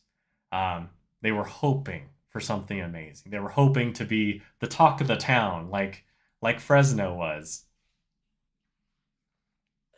So the ventriloquism didn't go over well. The throwing the voice. Oh, it did. They all hate Edward very thoroughly right now. Oh my goodness, my deepest apologies. If anyone is disappointed, I'd be more than happy to discuss this with you privately afterwards. You know, I'd honestly expected something a bit more impressive myself. I just had hoped that you all would think it was a bit better. But again, please do not hold this against him.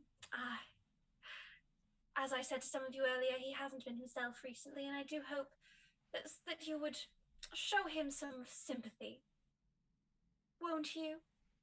And at this, you do hear mumblings through the crowd where some of them are like,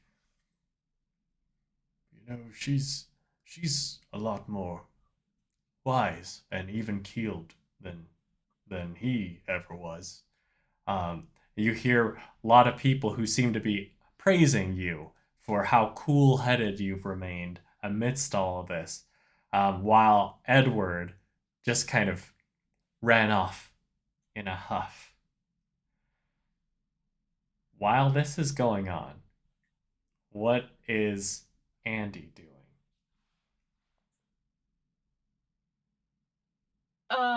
Has Stanley wandered into this party, or is he still at the museum? Stanley is still at the museum. Okay, so is there a way to either bring him to everyone or bring everyone to him? Because I did tell him that these men were Sasquatches.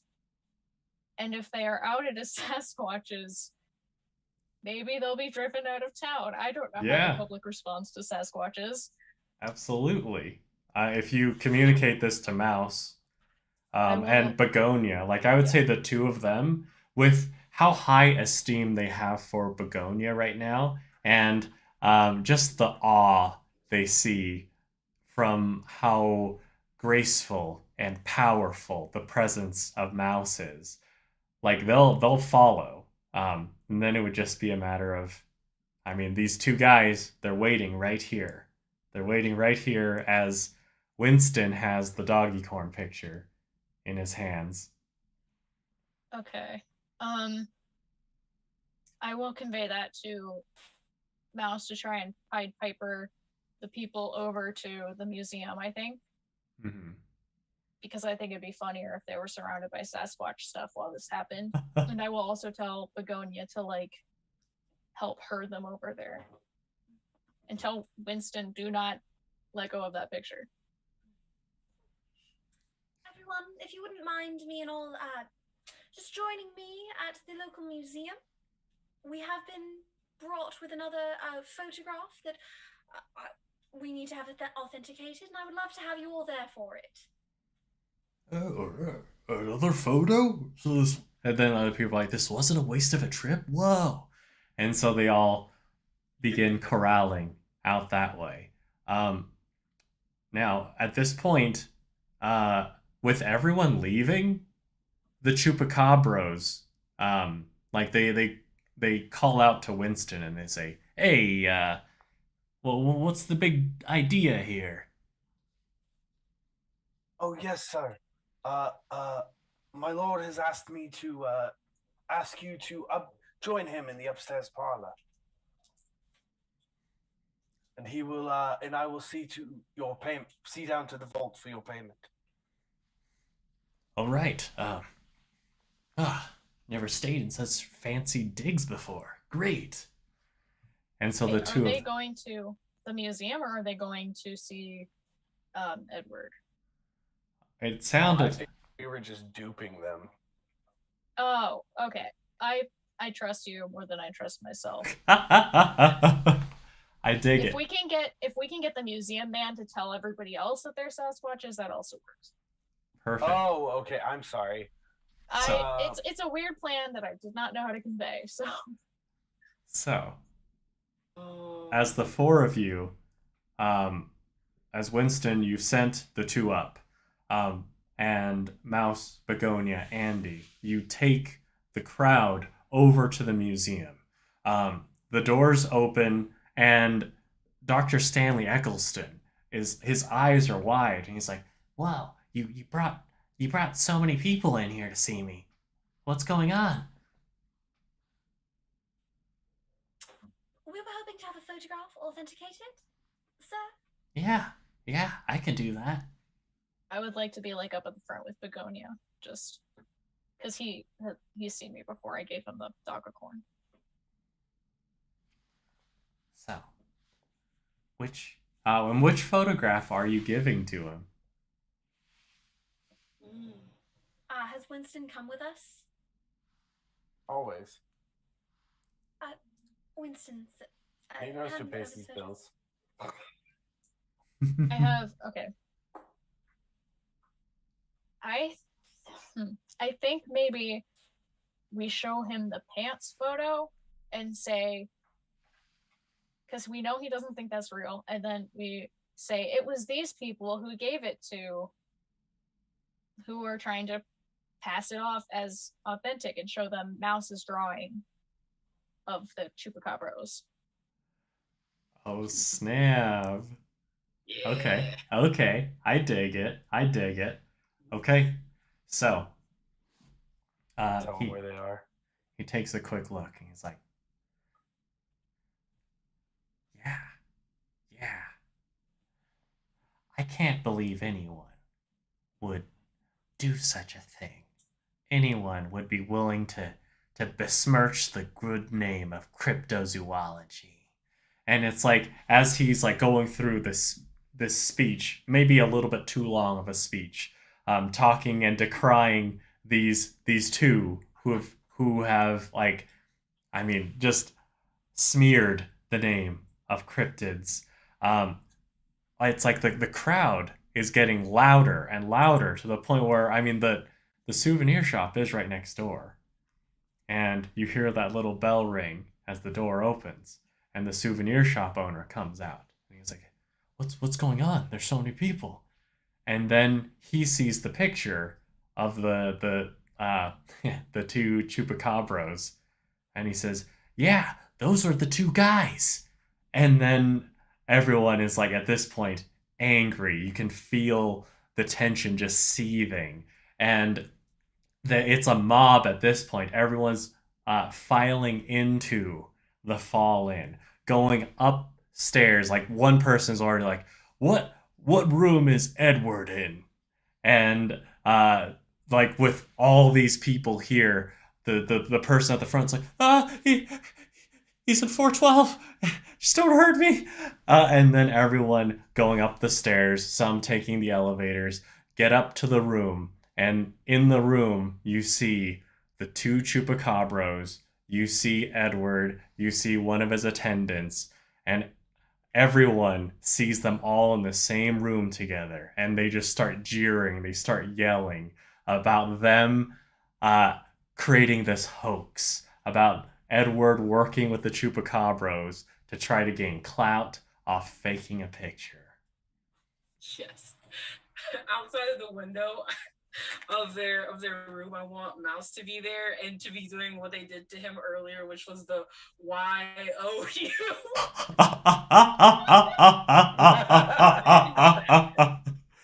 Perfect. So as we wrap this up, I'll say that it's like, in this little moment, this little ending, of course, Mouse doing the YOU. I mean, Andie, you've got your camera on you, right? You have photographic evidence of Edward, who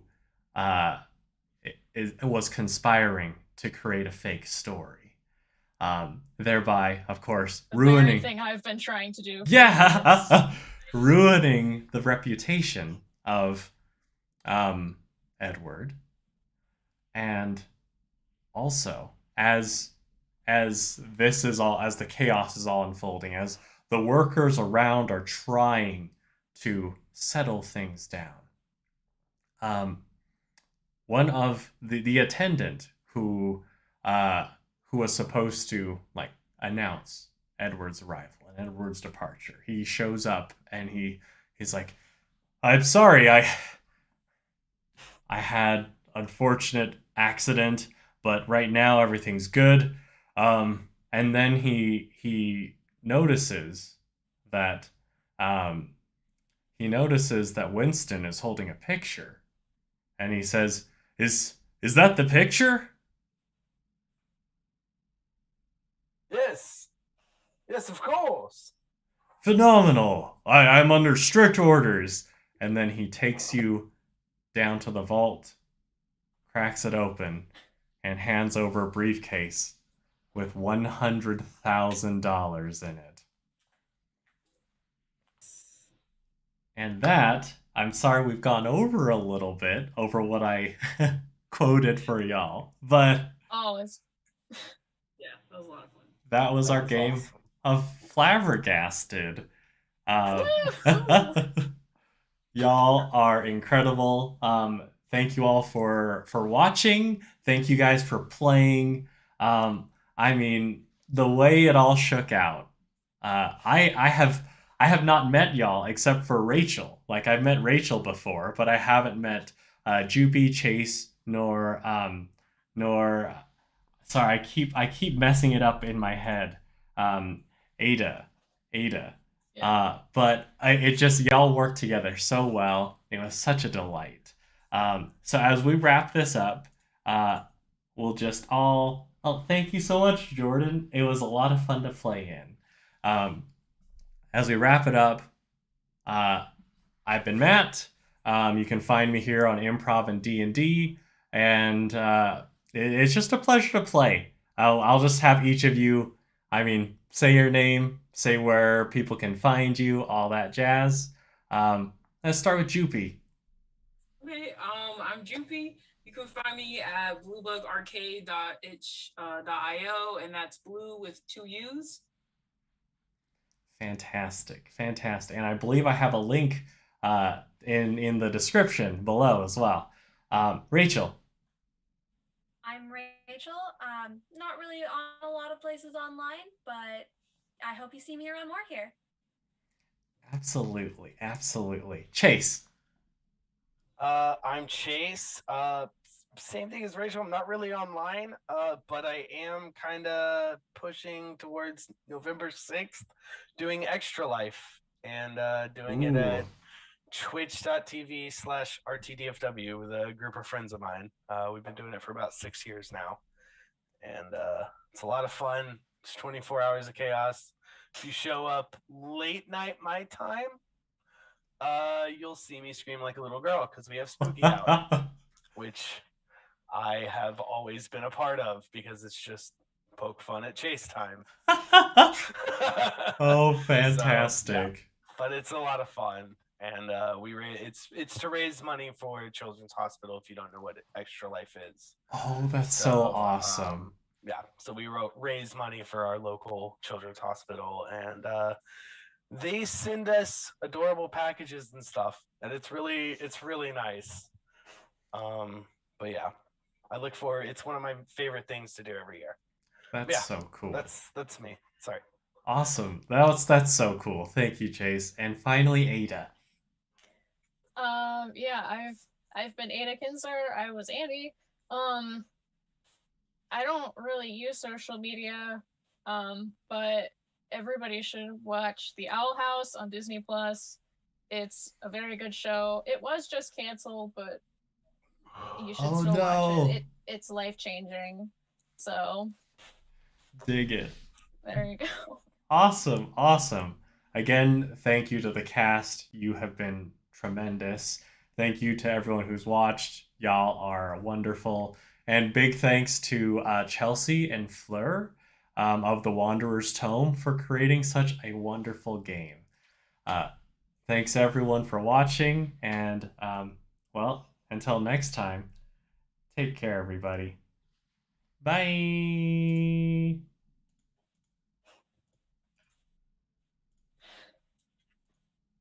Okay.